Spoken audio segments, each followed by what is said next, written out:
Dia nge-review materi gitu Kak. Terus Materi yang mana? Yang ekskresi? ah, ya ekspresi yang awal-awal tuh Kak, misalnya kayak kulit ngeluarin keringat, terus Hmm, paru-paru tuh CO2. hmm. Tapi dia nambah satu Kak, Apa? eh, di usus besar tuh katanya ngeluarin logam berat katanya. Logam berat? Ya, Apa contohnya logam berat? Apa contohnya? nggak tahu, dia nggak bilang.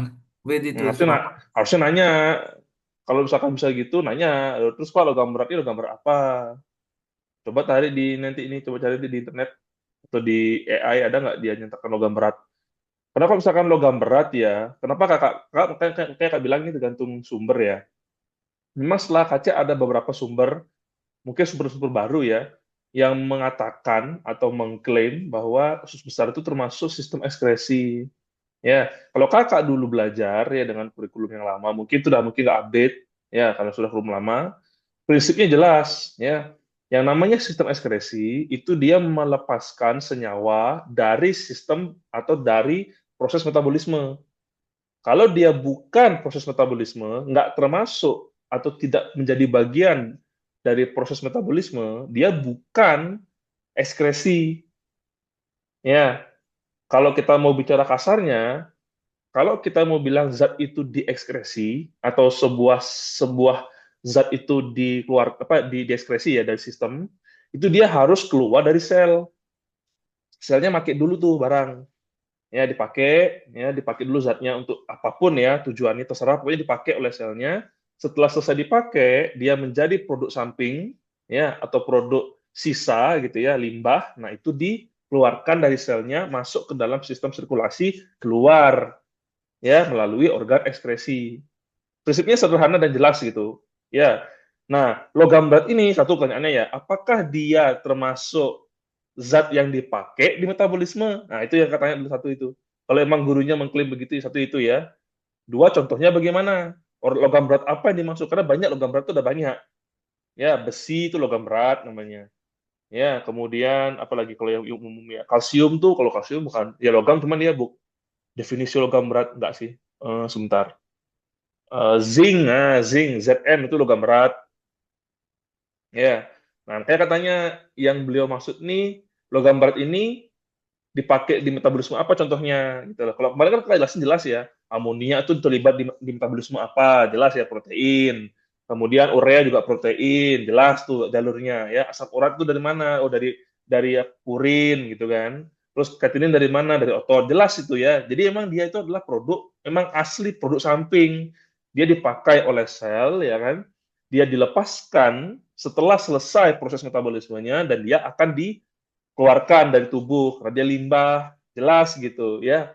Nah jadi kalau emang gurunya bilang seperti itu, coba ya maksudnya itu harusnya tanyakan ke gurunya yang dimaksud logam berat ini apa contohnya apa satu itu ya.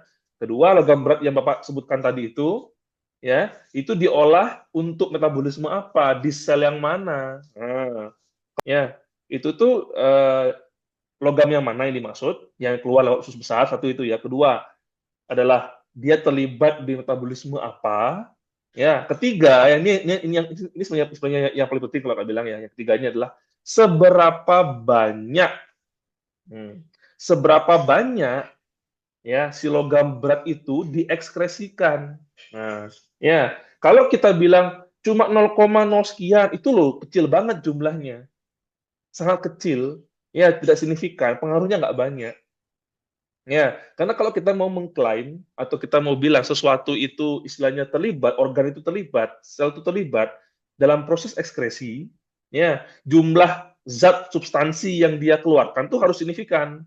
Masalahnya usus besar, signifikan nggak dia ngebuang logam berat? Apakah setiap kali kita BAB itu selalu keluar logam beratnya? Nah, itu yang harus jadi pertanyaan. Ya, jadi itu juga ngaruh. Oke, ada logam berat yang keluar, tapi nggak sering atau nggak setiap saat. Nggak setiap saat kita BAB itu keluar logam berat. Berarti kan nggak signifikan. Kadang keluar, kadang keluar, nggak konsisten. Ya, kalau nggak konsisten, klaimnya bisa kita pertanyakan. Ya, kalau ginjal konsisten dia, selalu dia bikin urin setiap saat. Ya, CO2 dilepaskan konsisten dari paru-paru ya. Setiap saat kita bernapas pasti keluar CO2 dari paru-paru konsisten. Ya, kulit juga sama. Keringat, uap air Ya, garam-garam itu konsisten keluar dari kulit. Hati konsisten juga dia ngolah bilirubin. Ya, dia ngolah amonia sama urea. Konsisten, selalu terus ada. Nah, usus besar itu selalu nggak buang logam berat. Itu yang katanya kan. Ya, seberapa sering frekuensinya dia buang logam berat. Kalau nggak selalu setiap saat, cuman kadang-kadang iya, kadang-kadang nggak, berarti bukan. Ya, nggak signifikan pengaruhnya gitu loh. Ya, nggak signifikan, nggak terlalu ini.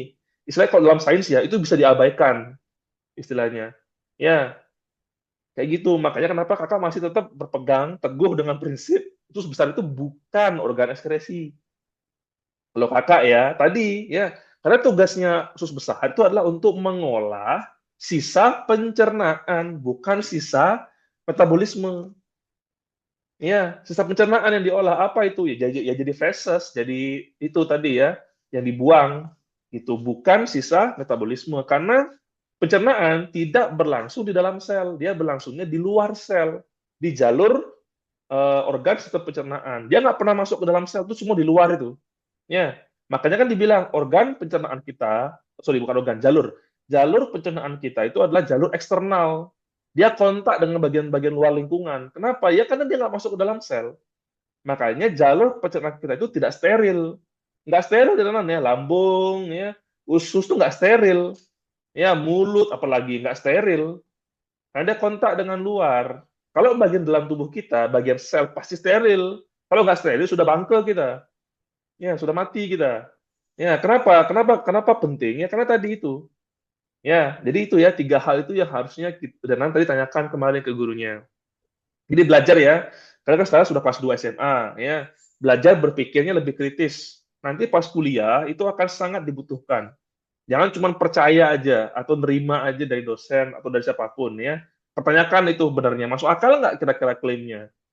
Tadi ya Kak bilang ya logam berat. Oke, kakak pun sendiri juga nggak tahu kalau ada pembuangan logam berat dari usus besar. Tapi kita bisa tanyakan, logam beratnya logam berat apa? Terus logam itu terlibat di sistem metabolisme yang mana? Ya, dari organ mana dia berasal? Ketiga adalah seberapa frekuensi, seberapa sering buang logam berat itu lewat usus besar.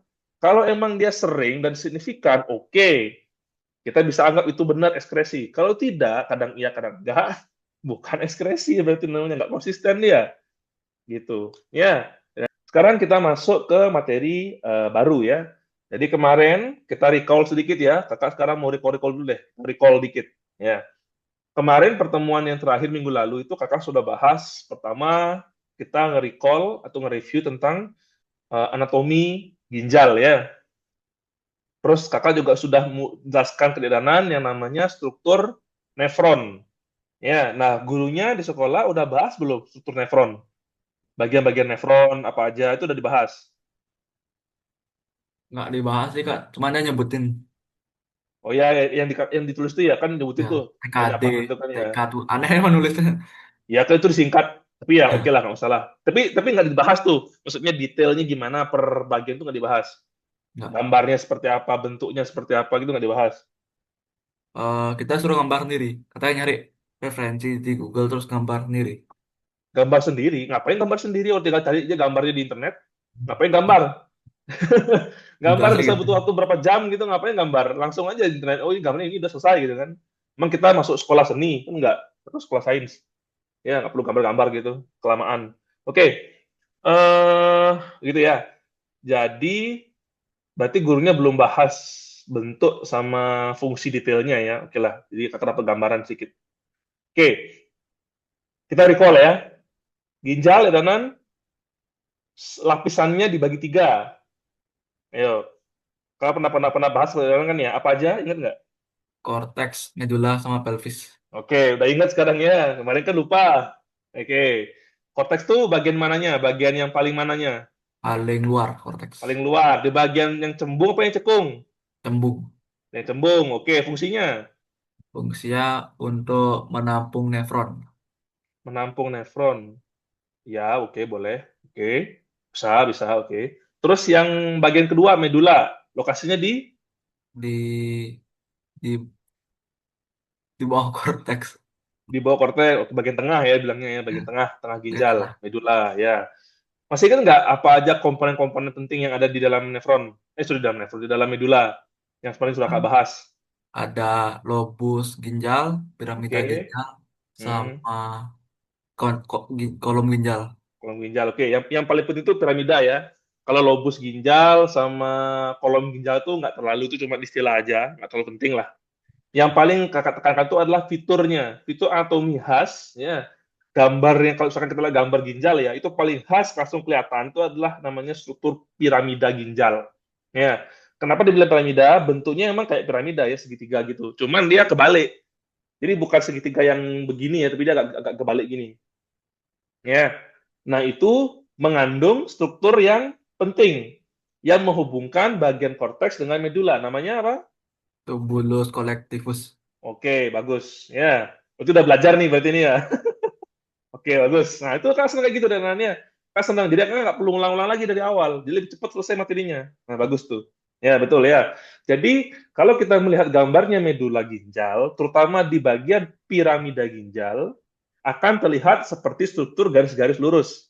Ya, kelihatan jelas itu ya. Nah, itulah yang kita sebut sebagai tubulus collectivus. Dia yang mengkoneksikan ya antara bagian korteks dengan bagian medula.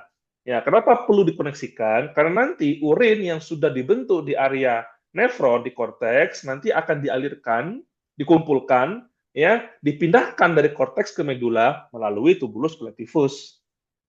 Ya, jadi itu adalah struktur yang penting, signifikan. Oke, terakhir di pelvis, nomor 3. Ya, fungsinya apa? Sebagai jalur untuk urin Betul keluar. ya, jalur pembuangannya ya, jalur kita mengumpulkan semua urin yang sudah dibuat ya di seluruh bagian korteks, di seluruh bagian medula, digabung ya, dikombin jadi satu tempat ya, jadi satu lokasi. Ya, nanti itu akan dialirkan masuk ke saluran pembuangannya yang keluar dari ginjal. Namanya apa? Namanya ureter. Ureter. Ingat ya, ureter ya, bukan uretra. Itu sering sekali kejadian itu. Ketukar antara istilah ureter dan uretra. Ureter itu yang dari ginjal. Kalau ureter dari mana? Ya, bentar kak, bentar kak. Ya, oke, oke.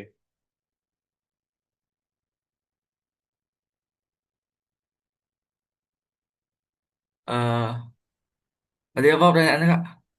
Tadi kan Kak bilang, Denan bilang kan jawabannya ureter. Itu yang Hmm. tempat membuang urin yang keluar dari ginjal. Ya kan, terus Kak bilang kan, jangan sampai ketukar sama yang mirip istilahnya uretra. Nah, kalau ureter itu kan dari ginjal keluar. Ya, kalau uretra dari mana? Kalau uretra dari kantung kemih Penuh kemih kemana? ke uretra ke alkamin. Kalau kelamin, betul, ya.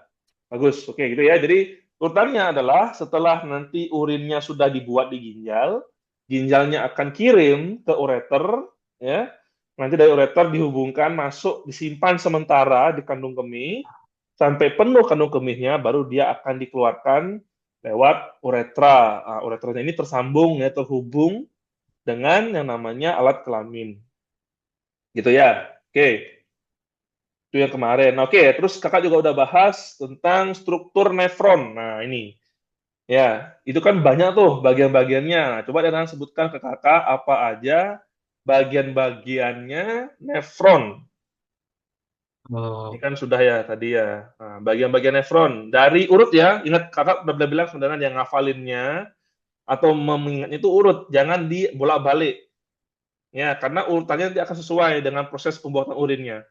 Yang pertama, pertama glomerulus, mm, itu aja. terus Itu aja. Itu pasangan loh. Jangan lupa. sama Yang pertama kapsul itu pasangan. Dia bomen, ada dua bagian, jadi satu. Ya, dia dua bagian, jadi glomerulus satu. sama kapsul bomen. Ya, betul. Ya, Bowman's capsule. Itu jangan lupa ya. Jadi kalau nyebutnya itu jangan glomerulus aja. Itu dia satu bagian. Ya, memang dia ada dua dua komponen, tapi itu satu unit gitu loh. Ya, jadi glomerulus dan kapsul Bowman atau Bowman's capsule itu yang pertama. Oke. Setelah itu yang kedua apa? Tubulus proksimal, Proximal. Oke. Nomor tiga, terus lengkung Henle. lengkung Henle. Ya, Lengkung Henle. Ya, oke lah, nggak masalah ya. Henle, Henle. Ya, nggak masalah. Yang penting tahu tulisannya ya. Henle. Oke. Yang keempat, terus tubulus distal. distal. Oke, yang kelima, Tubulus collectivus. oke, good. Bagus. Itu jangan sampai dilupakan.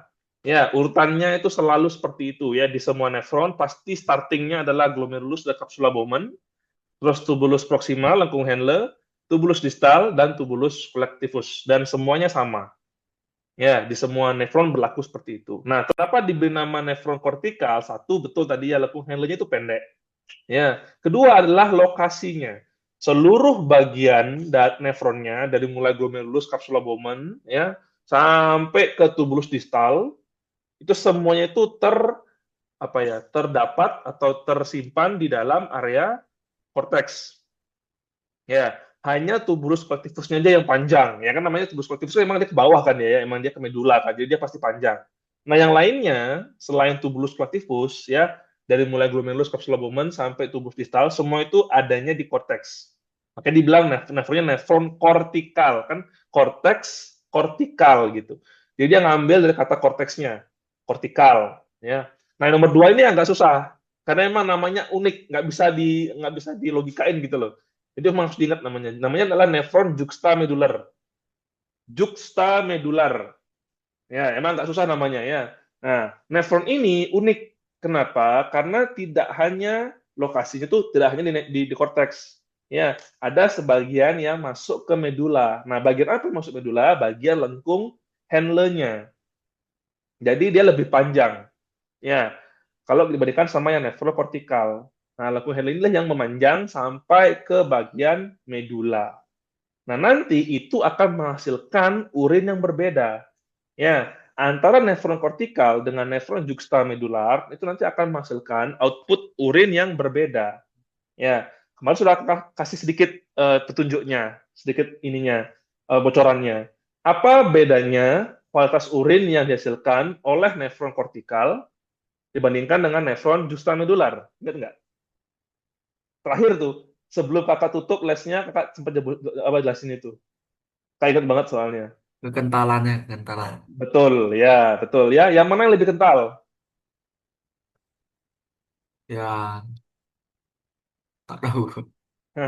Yang nomor dua ya, yang juxtamedular, yang panjang. Itu yang urinnya nanti biasanya akan lebih kental ketimbang yang kortikal. Nah, yang belum kita bahas itu adalah kenapa. Kenapa kortikal itu lebih encer, juxtamedular itu lebih kental?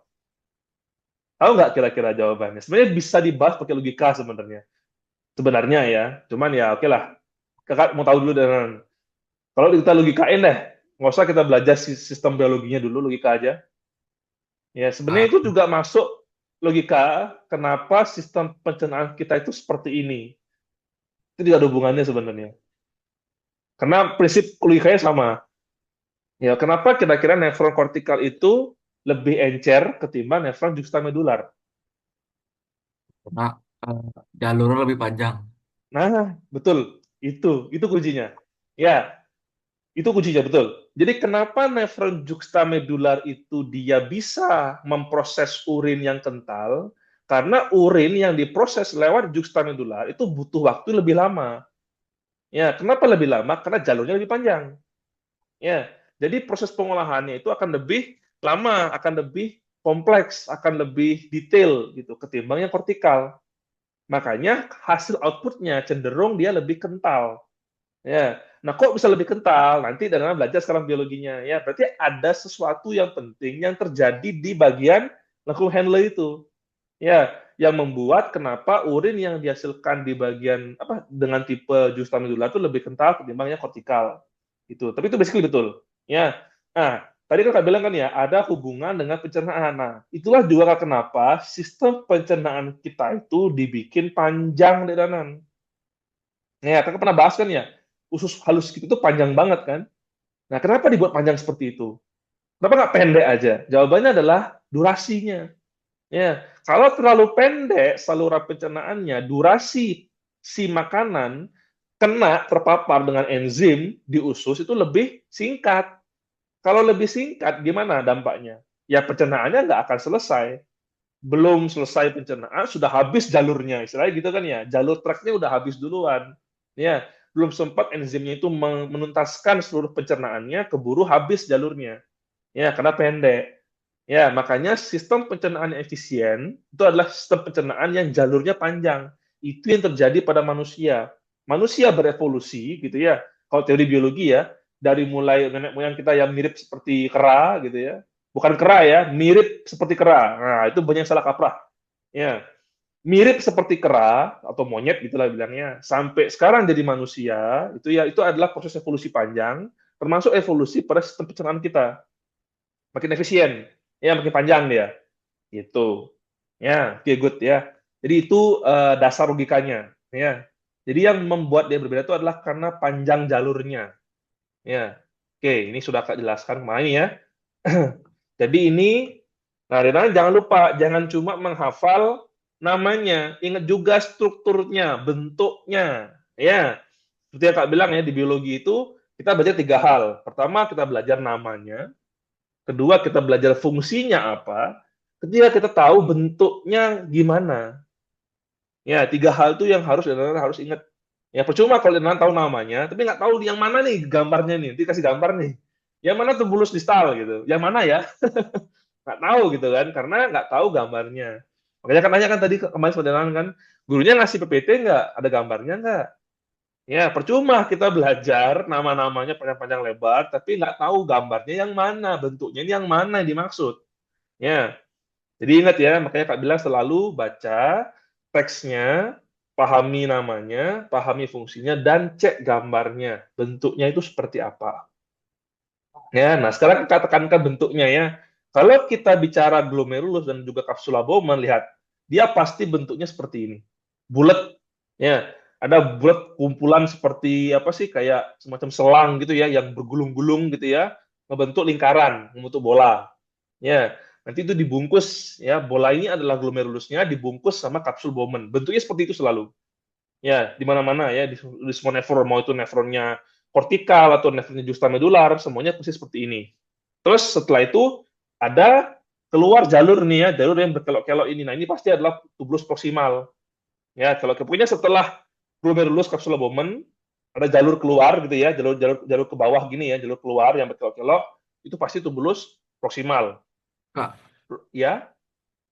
tapi di penjelasan guru ya tadi kemarin tuh namanya Hmm. tubulus contortus proximal. Ya, Namanya. kontortus itu istilah lain dari convoluted Oh, alias berkelok-kelok sama aja. Ya, biar nggak panjang ngomongnya. Kan ribet ngomongnya ya, tubulus contortus proximal. Woy. Ya, ribet kan? Ya, bleber-bleber mulutnya. Nah, supaya gampang Kak, dari tubulus proximal itu aja ya. Karena artinya contortus itu sama dengan convoluted. Ini ya, alias dia berkelok-kelok. Ini kan ya, convoluted. Cuman nggak tahu ya, kakak nggak pernah dengar istilah itu di luar negeri. Kontortus itu kakak tahu itu istilah Indonesia apa gimana gitu. Kakak juga bingung kenapa kakak baca di buku-buku sekolah SMA ya. Emang namanya kontortus istilahnya. Begitu kakak pindah, kakak kira kan contorted harusnya ya berarti ya kalau dalam bahasa Inggris ya. Kakak baca keluar, buku-buku luar, bacanya convoluted, bukan contorted.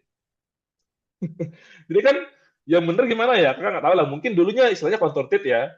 Terus diubah sama buku luar, jadinya convoluted. Cuman nggak diadopsi sama Indonesia. Bahkan tetap pakai istilah contorted gitu. Itu nggak penting ya, nggak penting itu. Itu cuma ininya, itu adalah jalur yang berkelok-kelok itu maksudnya. That's it. Ya nggak ada hubungan sama fungsi maupun sama ininya, posisinya. Pokoknya dia berkelok-kelok gitu aja. Ya, oke lanjut. Itu dia. Jadi pokoknya kalau ketemu struktur seperti ini, bulat bola itu adalah tubulus, apa glomerulus sama kapsula Bowman. Terus tepat setelah itu keluar itu namanya adalah tubulus proksimal. Terus langsung dia akan lurus lagi. Nah, lurus lagi lengkung bentuk huruf U. Ya, itu pasti lengkung Henle. Ya, lurus seperti ini dia nggak berkelok-kelok. Makanya kan dia bilang kan, dia bilangnya loop of Henle dibilang sama dia kan, bukan bukan convoluted Henle. Nah, gitu. Atau Henle yang contorted. Nggak gitu ngomongnya kan. Karena dia tidak berkelok-kelok, dia lurus. Ya, dia bypass lurus. Tapi ada satu belokan, bentuknya huruf U. Makanya kalau kita lihat gambar di nefron, pokoknya cari bentuk huruf U, panjang lurus, nah itu pasti adalah lengkung Henle. Ya, setelah lengkung Henle naik, gitu ya, ada kelok-kelokan lagi tuh. Kelok-kelokan lagi itu namanya adalah tubulus distal. Setelah itu kelok-kelok lagi, nah itu dia masuk jalur lurus lagi, lurus ke bawah. Ya, lurus ke bawah semua panjang. Nah, itulah yang kita sebut dengan collecting duct atau tubulus colectivus. Ya, itu nanti yang akan mengarahkan urinnya yang sudah selesai dibuat oleh ginjal, oleh nefron, masuk ke area medula. Ya, jadi ini pasti lurus dia, lurus nggak ada kelok-kelokan ya. Kelamaan kalau dia kelok-kelok dulu ya. Yang kelok-kelok itu cuma dua, cuma tubulus proksimal sama tubulus distal. Itu aja yang kelok-kelok ya. Yang lainnya lurus tuh, laku handler lurus, cuma sekali dia muter balik, sama yang kalau tidak itu juga lurus semua dan semua arahnya ke bawah, pasti ke arah medula. Nggak mungkin dia ke arah korteks. Ya, dia pasti ke medula ke bawah. Ya, ke arah yang lebih dalam. Terus yang juga mungkin tidak dibahas di sekolah, ya, saya yakin nggak dibahas di sekolah emang itu pasti. Ya, tapi kakak bahas di sini supaya orang lebih ngerti ya, adalah pembagiannya vacuum handler. Vacuum handler ya itu dia ada pembagiannya. Dia punya tiga bagian terpisah sebenarnya, tiga bagian ya yang berbeda. Memang secara bentuk dia huruf U betul, tapi huruf U-nya ini ada beda-bedanya lagi fase-fasenya. Ya, tahu nggak, Denan? Ingat nggak yang Kak jelasin kemarin? Ingat-ingat. Ingat apa? Turun ada turun ya turun tipis, terus Mm-mm, naik tipis, mm-mm. terus naik banyak apa terus naik, Naik tebel. oh, naik tebal ya. Ya, jadi kan thin descending, turun tipis.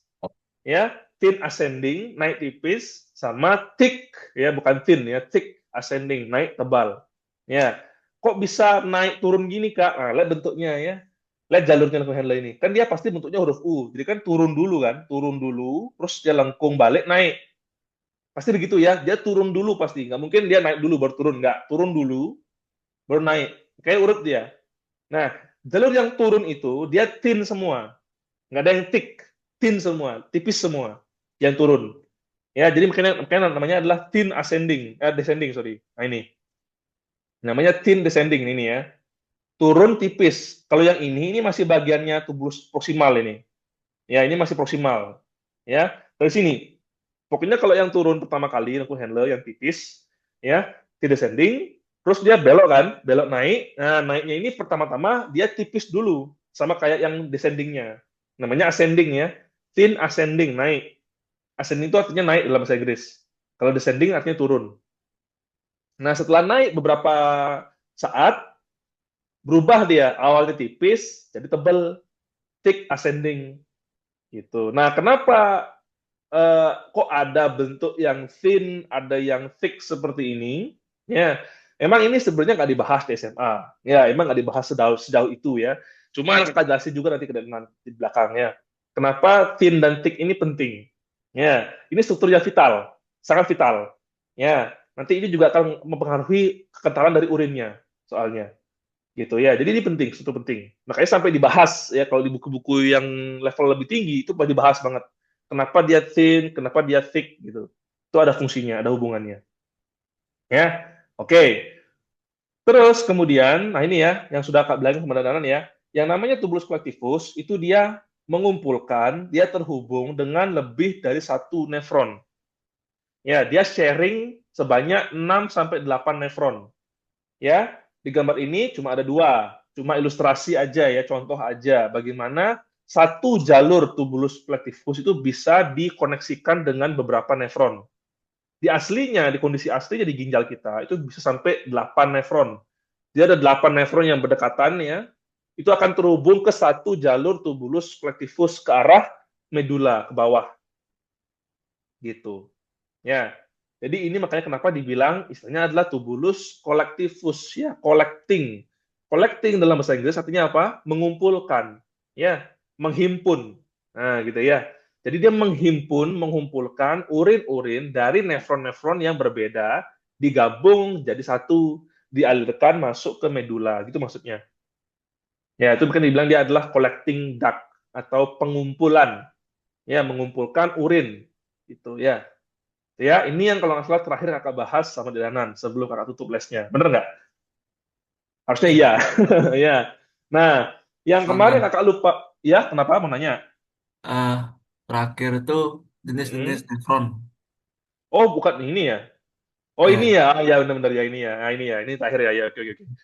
Berarti yang ini ya, slide terakhir ya. Tentang apa namanya, kortikal sama justamedular ya. Oke. Ini kan sudah kita bahas tadi ya. Kalau kortikal itu dia di korteks. Kalau justamedular itu dia sampai medula. Yang mana yang sampai medula? Ya, lengkung handlernya. Gitu ya, oke. Ini yang terakhir ya. Nah, yang kakak kemarin lupa sampaikan ke Dik Danan, kelewat ya. Ya sebenarnya nggak penting juga sih. Karena untuk level SMA emang nggak terlalu ditonjolkan ya, tapi kakak sampaikan aja biar sekaligus ilmunya nangkep semua ya. Ini struktur selnya. Jadi struktur sel yang membentuk saluran nefron ini. Ini kan dia kayak saluran ya kan? Ini kayak saluran kayak selang ya, kayak selang muter-muter gitu kan. Nah, selang itu punya dinding kan, dinding selang. Ya, kayak Nana misalkan ya punya selang air gitu ya, kalau mau nyemprot halaman gitu kan pasti ada selangnya tuh. Nah, selang itu kan ada dindingnya kan.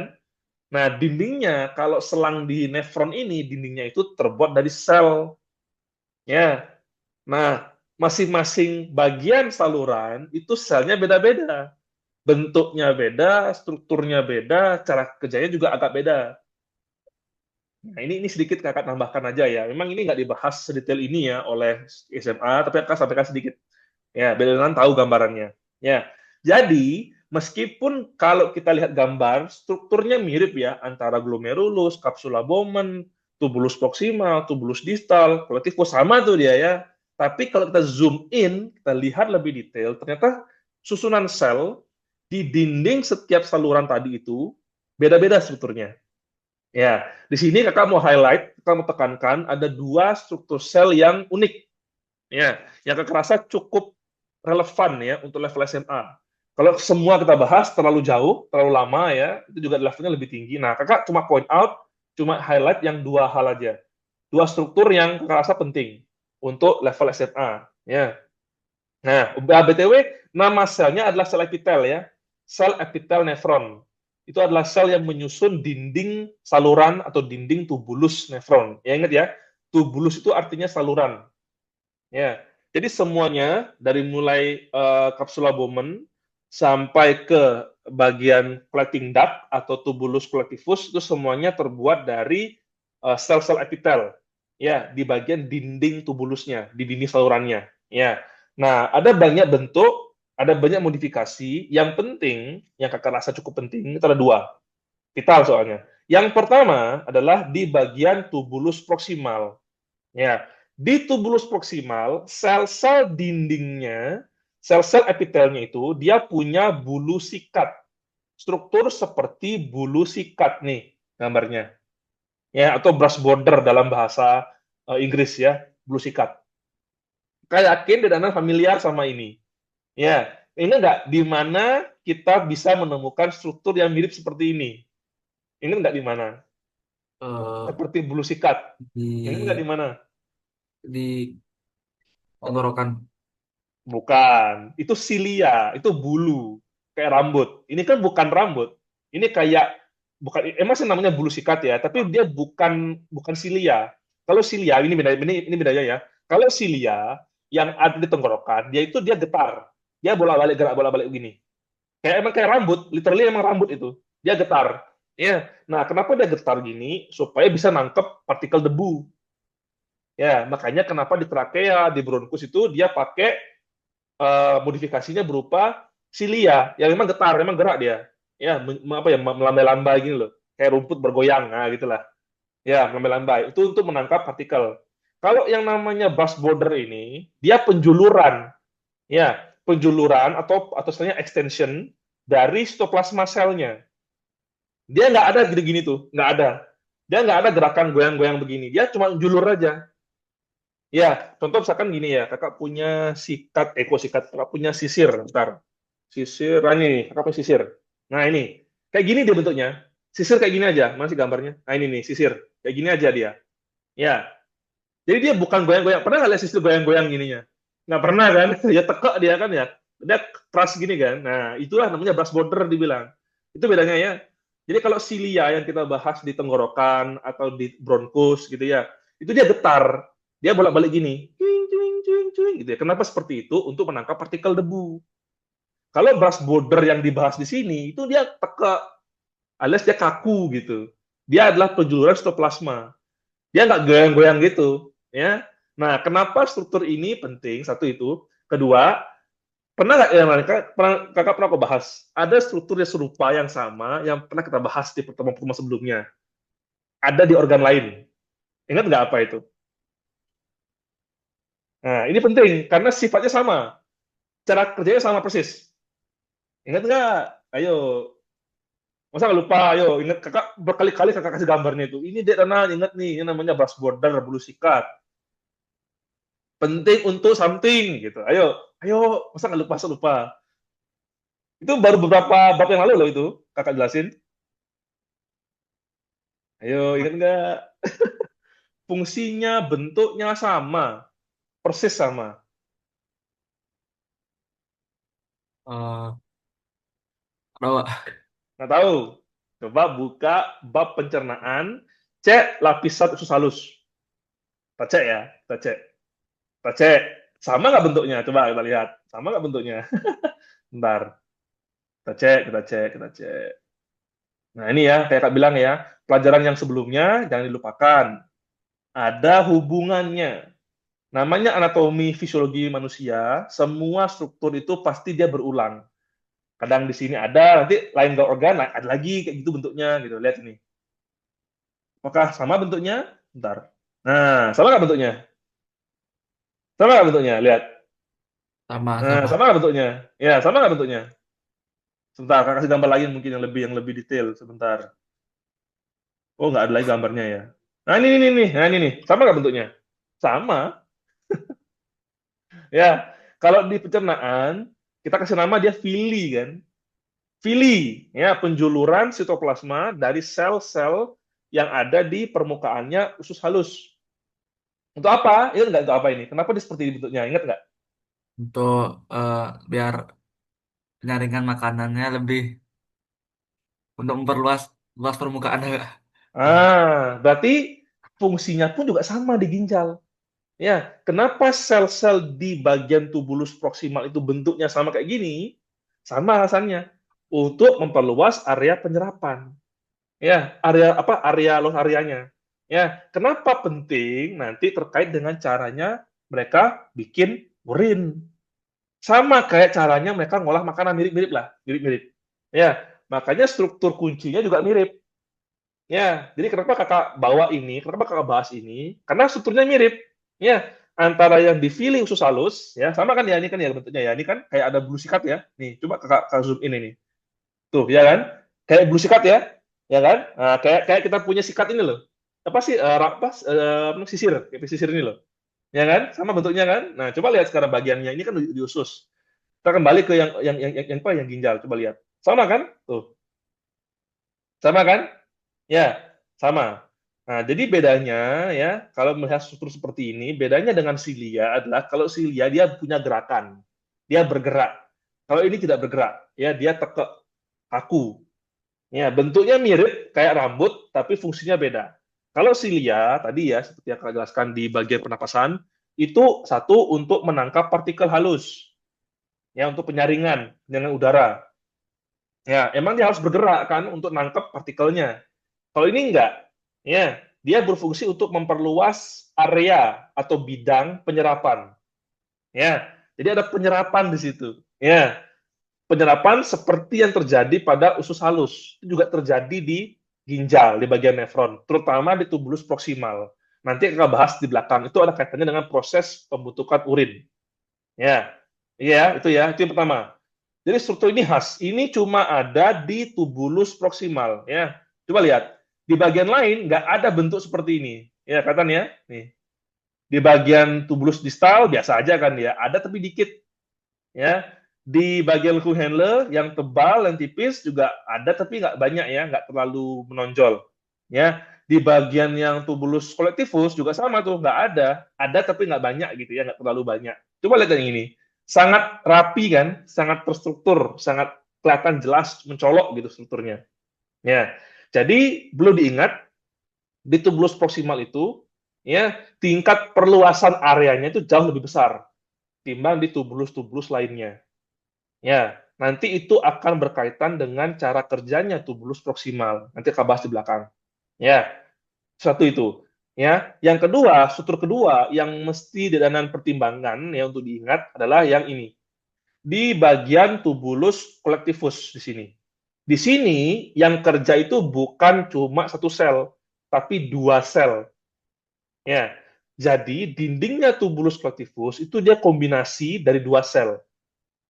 Kalau yang lain kayak tubulus proxima, lekung Henle, tubulus distal, capsula Bowman, semua itu satu jenis sel rata-rata ya, satu jenis sel.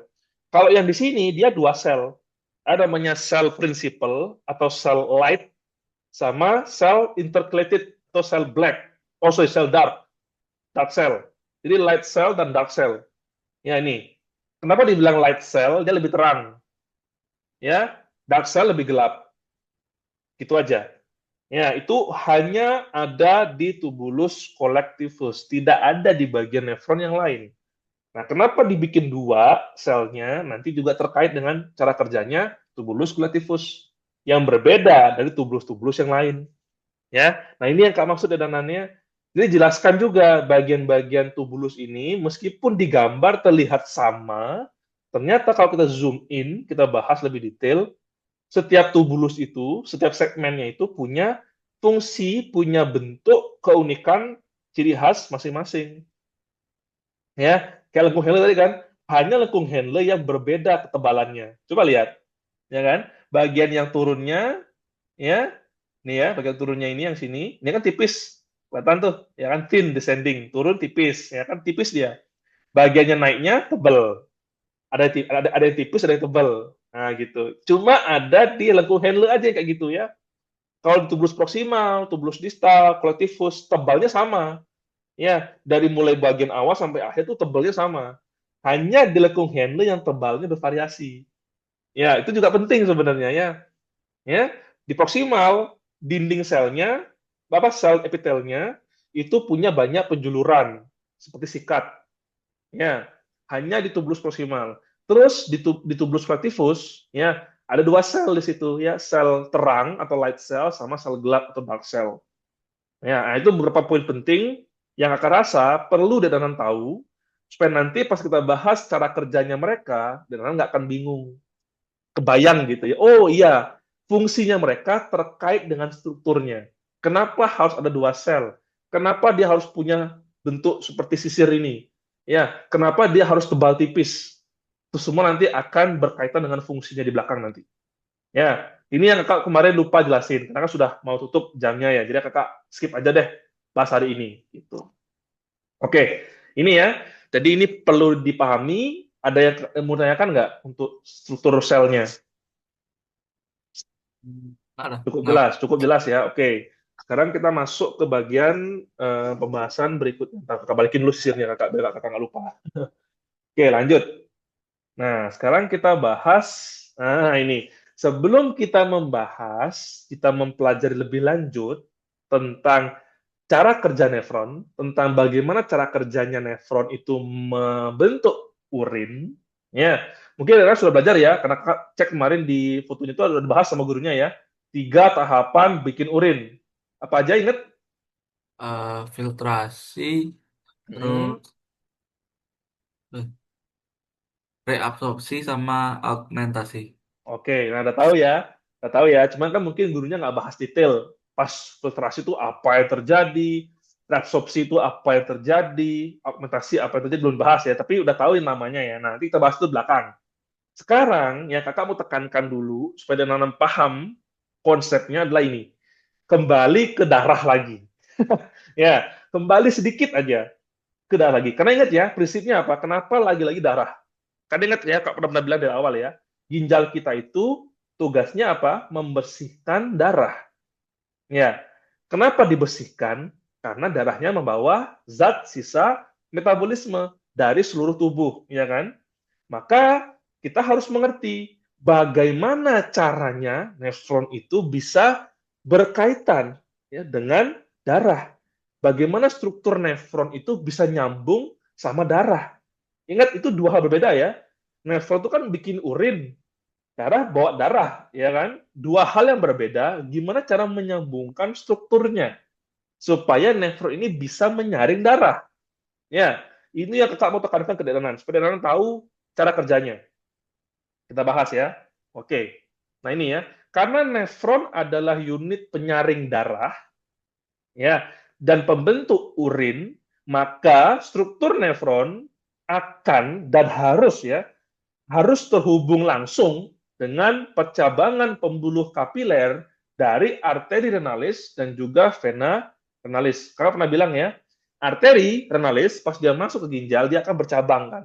Bercabang naik ya kan ke area korteks sampai jadi kapiler halus. Nah, gimana kapiler yang halus ini bisa ketemu sama nefron? Supaya nefronnya bisa nyari darahnya, ya kan? Supaya nefronnya bisa ngebersihkan darah tadi itu.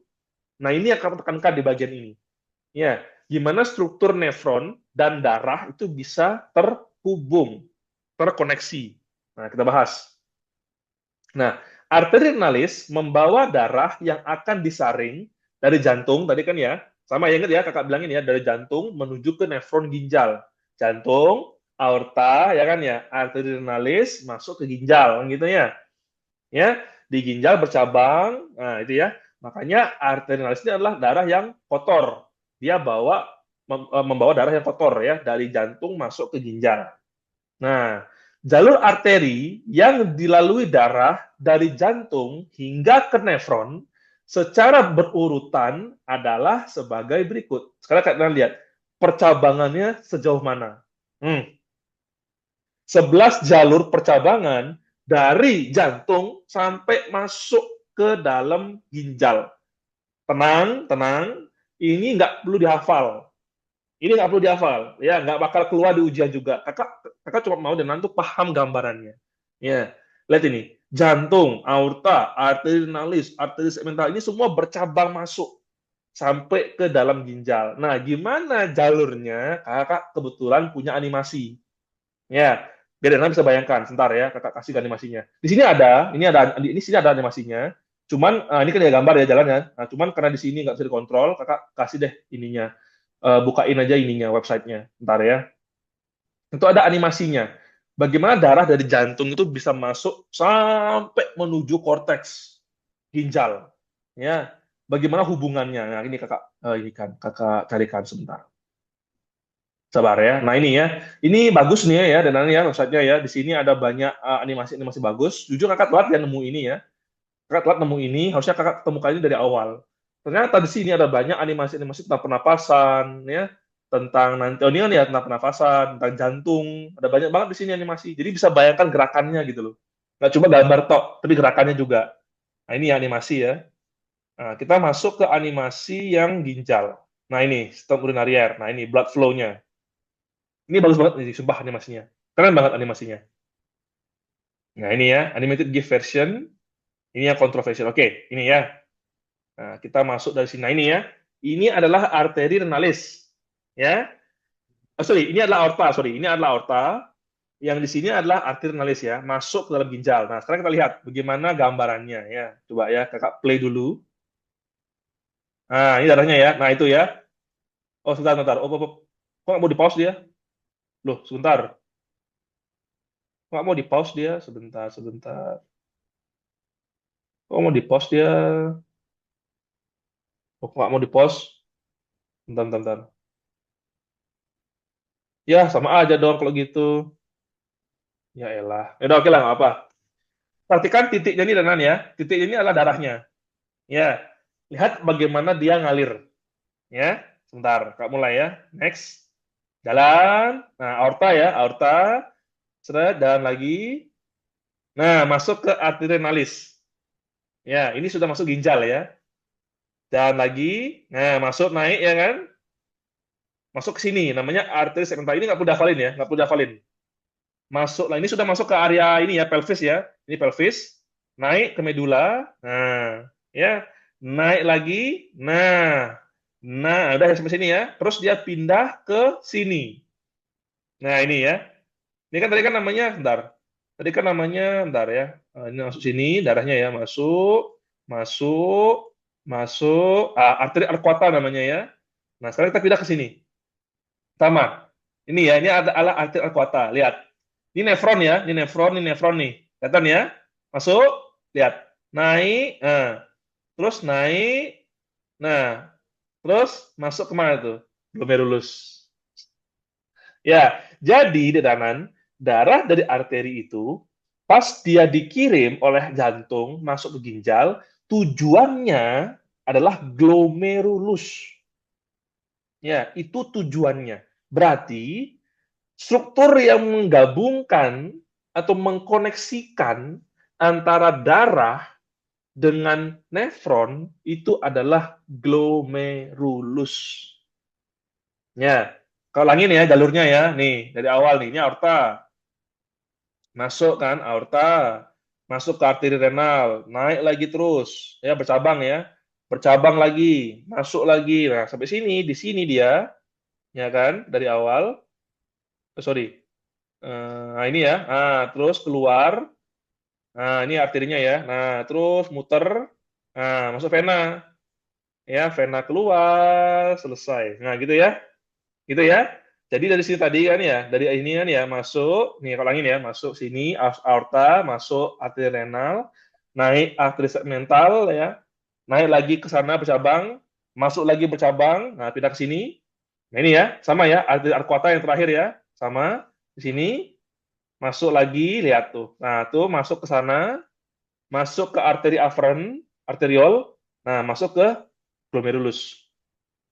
Ya, jadi kesimpulannya tadi ya, glomerulus itu adalah struktur yang menggabungkan antara darah dengan nefron. Dan kalau kita mau lagi bicara lebih detail lagi, sebenarnya glomerulus itulah kapiler darah. Ya, jadi kalau kita mau bicara lebih detail, glomerulus sebenarnya bukan struktur nefron. Dia sebenarnya adalah kapiler yang digulung. Ya, makanya targetnya darah itu kalau dia mau di cleaning, dia mau disaring, dia mau dibersihkan, pas dari jantung dia akan dikirim dulu tujuannya kemana? Ke glomerulus. Ya, glomerulus sebenarnya bukan bagian langsung dari nefron. Sebenarnya glomerulus itu adalah kumpulan kapiler darah yang bentuknya kayak bola dibungkus oleh bagian nefron, kapsul Bowman. Jadi kalau mau bicara sebenarnya kapsul Bowman itulah struktur nefron yang sebenarnya. Glomerulus itu adalah kapilernya. Ya. Nah, darah ya yang mau disaring dia akan ketemu dengan nefron di bagian itu. Ya, pasangan glomerulus, kapsul Bowman. Darah, nefron. Ya, gini strukturnya. Ya, di sini. Inilah struktur utama yang akan menghubungkan darah dengan nefron. Jadi kenapa nefron bisa menyaring darah? Karena ada struktur ini.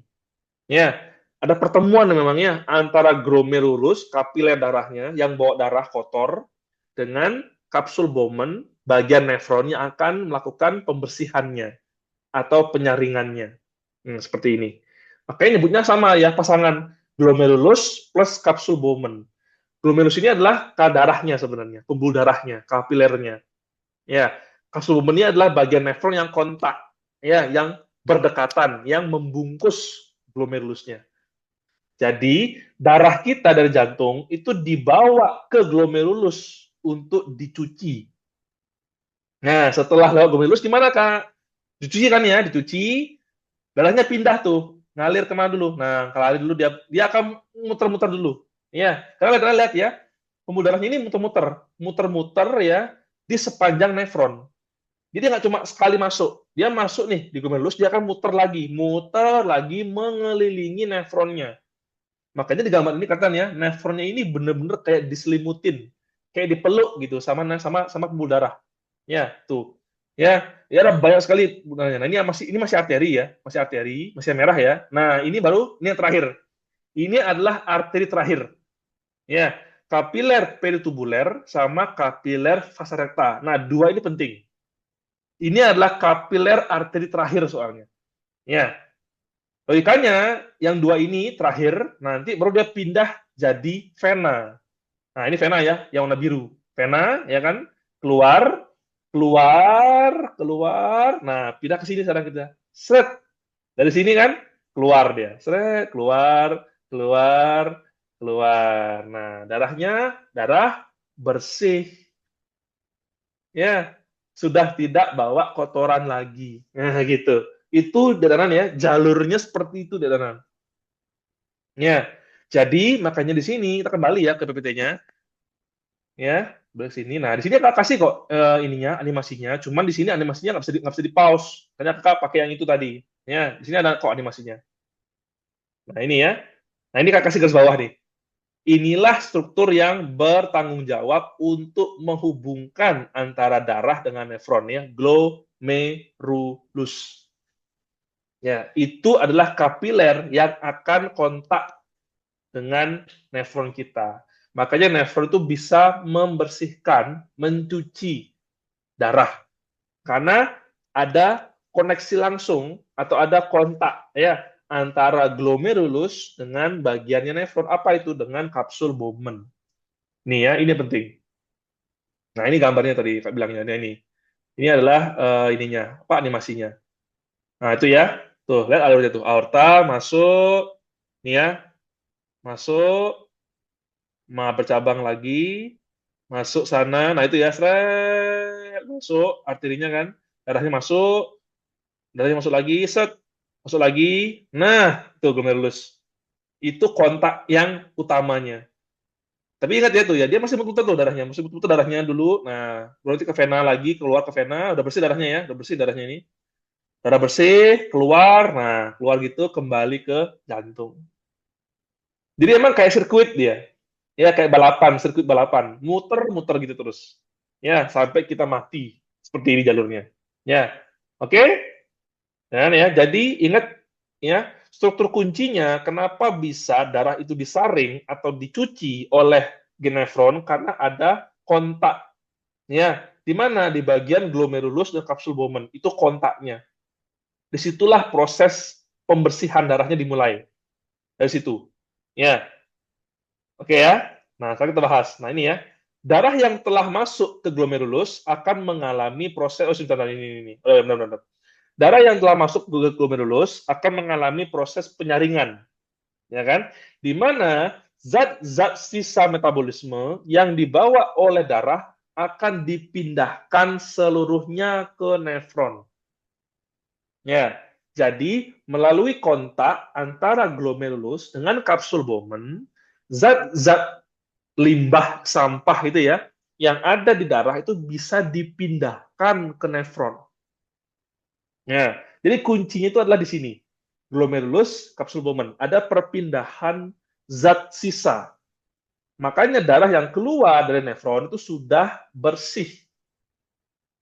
Ya, karena pas dia masuk ke dalam glomerulus, itu dia dibersihkan. Zat-zat sisanya dipindahkan. Ya, masuk ke ginjal, masuk ke nefronnya.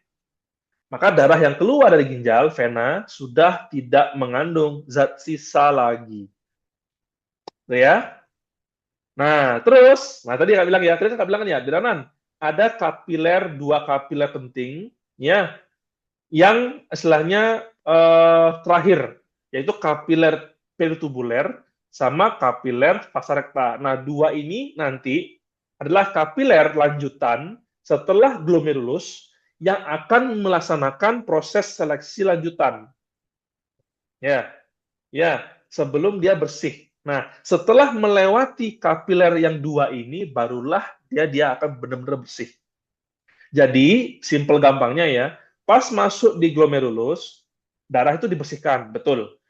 Zat sisanya dipindahkan semua tuh. Dari darah pindah ke ginjal, pindah ke nefron. Ya, terus keluar dari glomerulus, pindah masuk ke sini nih, ke kapiler peritubular sama kapiler vasa recta.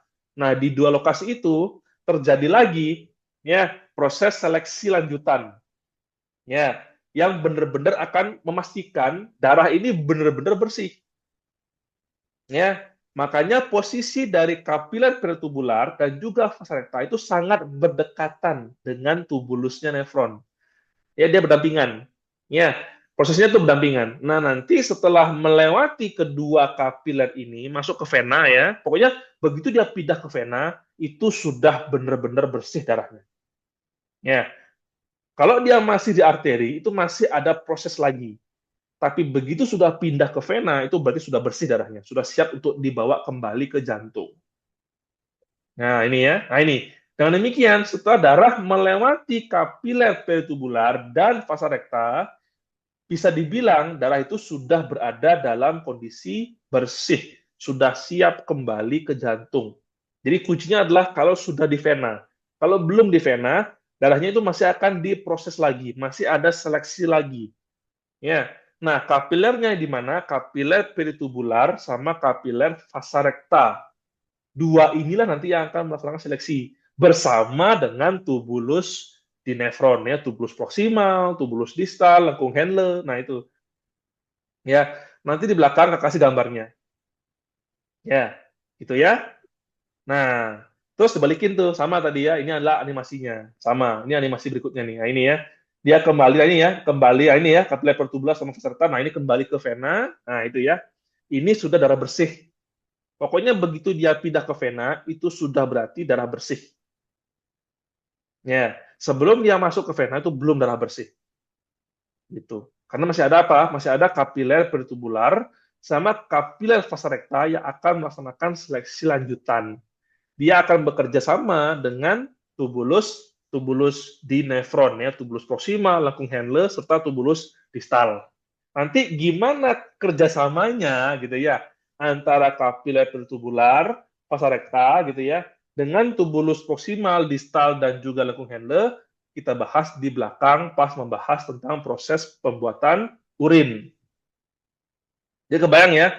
Jadi pasangannya ya, pertama glomerulus, pasangannya adalah kapsul Bowman. Glomerulus itu adalah darahnya, kapilernya. Kapsul Bowman ini adalah bagian dari nefronnya, tubulusnya, gitu ya. Itu pasangan pertama.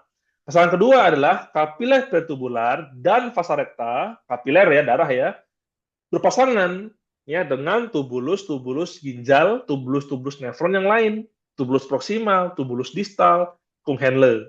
Nah, itu ya, ada dua pasangan. Ya, kerjanya nanti akan bersamaan. Glomerulus kerjanya bareng dengan kapsul Bowman. Kapiler pertubular vasa recta kerjanya bareng dengan tubulus proksimal, lengkung Henle, dan tubulus distal untuk membersihkan darah dan membentuk urin. Ya, jadi itu adalah dua proses yang terjadi bersamaan. Membersihkan darah dan membentuk urin. Ya, dia berlangsungnya barengan, bukan bersihkan dulu darahnya, dikumpulin jadi urin enggak gitu ya. Tapi membersihkan darah sekaligus langsung membentuk urin. Itu adalah proses yang jadinya barengan. Gitu. Oke, nanti teman-teman silahkan dibaca lagi ini, lihat animasinya, bayangkan bagaimana tadi ya hubungan darahnya tadi sampai ke bagian nefron ginjal. Koneksinya ya, kontak antara darah dengan nefron. Oke, nah sekarang baru kita masuk ke proses pembuatan urin di danan. Ya, ingat tadi Kak bilang ya, bikin urin itu dia berbarengan, berdampingan dengan proses membersihkan darah, gitu ya. Nah, seperti yang mungkin di dalam sudah dibahas sama gurunya, ada 3 tahapan berurutan pembuatan urin yang terjadi di dalam nefron. Ya, yang pertama adalah tahap filtrasi. Nah, coba dari gurunya Dedanan ngejelasin ke Dedanan, apa sih definisinya filtrasi? Coba. Kak dijelasin Kak, definisinya baca sendiri, tapi disebut-sebutin Oh, kayak gitu. tempat sama sama apa ya? Ya tempatnya doang berarti. Ada lagi yang lain. Oke, oke. Tempat sama Fokus aja hasilnya definisinya ya. Oke, tempat ya. sama Oke. Saya jelasin deh. Jadi filtrasi ini apa sih sebenarnya definisinya gitu ya, kita bahas. Nah, ini. Filtrasi definisinya adalah tahap menyaring. Nah, ingat ya, tahap menyaring zat-zat sisa metabolisme yang ada di dalam darah. Itu adalah definisi dari filtrasi. Ya, menyaring. Ya, bayangkan misalkan Denan tuh lagi bikin misalkan ini namanya kopi gitu ya atau bikin jus gitu, jus buah gitu. Kan pasti ada saringannya tuh. Pas kita peres jeruknya, ada saringannya kan. Tujuannya apa? Supaya bulir-bulir yang besar nggak masuk ke bawah. Yang nembus adalah yang cair-cairnya. Nah, itulah filtrasi. Ya, kita menyaring zat sisa metabolisme yang ada di dalam darah. Berarti apa? Kita hanya mau mengambil zat sisanya. Kita nggak mau ambil darahnya semua, ya nggak? Bahaya dong. Sampai darah itu masuk ke ginjal, bayangkan bahayanya apa. Kita kencing, yang keluar bukan kencing, darah yang keluar. Ya, bahaya ya. Maka difiltrasi itu tujuannya adalah kita mau mengambil zat sisanya saja. Kita nggak mau ambil darahnya. Kita nggak mau ambil sedarah merah, kita nggak mau ambil sedarah putih, kita nggak mau ambil keping darah. Kita mau ngambil zat sisanya saja. Ya, jadi nyaring. Ya, nyaring zat sisanya aja. Yang lainnya nggak mau diambil. Ya, saudara merah, saudara putih, darah semuanya tetap di dalam darah, tetap di dalam kapiler. Yang mau diambil oleh nefron itu hanyalah zat sisa saja. Ya, itu definisi filtrasi. Ya, terus apa prosesnya? Gimana prosesnya? Nah, zat sisa dipindahkan dari kapiler darah alias dari glomerulus menuju ke kapsul Bowman. Ya, itu yang terjadi, itu yang disebut filtrasi. Ya, dan itu tahap pertama ya, ingat ya, ini urut. Jadi tahap pertama kalau kita mau bikin urin di nefron, tahap pertama itu pasti filtrasi. Darah yang ada di kapiler glomerulus, ya, dia akan dekat tuh lokasinya sama kapsul Bowman. Nah, darah ini akan disaring. Ya, gimana caranya? Darah ini akan difilter ya melewati saluran-saluran lapisan-lapisan khusus yang ada di kapsul Bowman. Ya, sampai yang diambil sehingga sudah bukan sampai sehingga yang diambil itu hanya zat sisanya saja. Ya, komponen darah yang lain tidak diambil oleh nefronnya. Ingat ya, tujuannya filtrasi itu adalah menyaring. Dia hanya mengisolasi atau mengambil zat sisanya saja. Ya, apa itu ya amonia tadi ya, urea, asam urat, kreatinin itu aja yang mau diambil. Ya, dia nggak mau ambil saudara merah, nggak mau ambil saudara putih, nggak mau ambil darah putih, nggak mau yang lain. Hanya ngambil tadi ya amonia, asam urat, kreatinin, urea, dan ion-ion sama air. Ya kan itu kan yang diulang ada kan ya. Jadi air diambil, asam urat, kreatinin, urea, ion diambil semua. Yang lainnya tetap ada di dalam darah. Nah, sekarang kalian tanya, gimana caranya? Kok bisa dia ngefilter? Kok tahu dia? Yang dia ambil itu adalah amonia. Yang dia ambil itu adalah urea. Bukan sedarah merah. Bukan yang lain. Kok tahu? Nah, kok tahu nefronnya? Oh, ini adalah amonia saya ambil. Oh, ini sedarah merah. Saya nggak mau ambil. Ini bahaya kok saya ambil. Saya kencing, ya kok darah berarti ya kencingnya, bukan air yang keluar. Bahaya. Nah, kok tahu? Nah, caranya nefron, kok bisa dia tahu ini adalah zat sisa atau bukan? Dengan melihat perbedaan ukuran zatnya. Itu adalah kuncinya. Jadi dia bisa tahu, oh kalau ini adalah amonia, masuk saya ambil. Ini amonia, ini zat sisa. Oh ini adalah kreatinin, ini penting, saya ambil. Oh ini adalah sedarah merah, ini nggak penting ini bukan saya yang ngerjakan ini, nggak mau saya ambil. Tetap stay di kapiler kamu, bukan produk saya. Nah itu melihatnya dengan memanfaatkan perbedaan ukuran. Gimana prosesnya? Nanti akan bahas di belakang ada. Ya, oke lanjut ya. Lokasinya di mana? Jelas ya. Filtrasi itu lokasinya adalah di glomerulus dan di kapsula Bowman. Hanya di pasangan itu saja terjadi filtrasi. Ya, itu ya. Jadi definisinya tadi ya, menyaring zat sisa. Mekanismenya apa? Memindahkan zat sisa dari glomerulus ke kapsul Bowman. Lokasinya juga sama, hanya di antara glomerulus dan kapsul Bowman. Hanya di situ terjadi filtrasi. Yang keempat, frekuensinya hanya berlangsung sekali. Artinya, begitu darah masuk ke glomerulus, dia sekali lewat di situ, sekali difilter. Tidak ada filtrasi lanjutan. Tidak, Nan? Ngerti ya, Kak Masud? Kebayang nggak? Kebayang? Nah, bayangkan tadi ya, jalur darahnya masuk dan keluar dari ginjal. Dia darah itu kan cuma masuk sekali kan ke glomerulus, masuk sekali, keluar, udah nggak that's it kan. Nah, makanya filtrasi itu cuma berlangsung sekali. Ya, darah masuk nih, ya kan? Masuk dari arteri ya, masuk ke ginjal, masuk sampai ketemu glomerulus.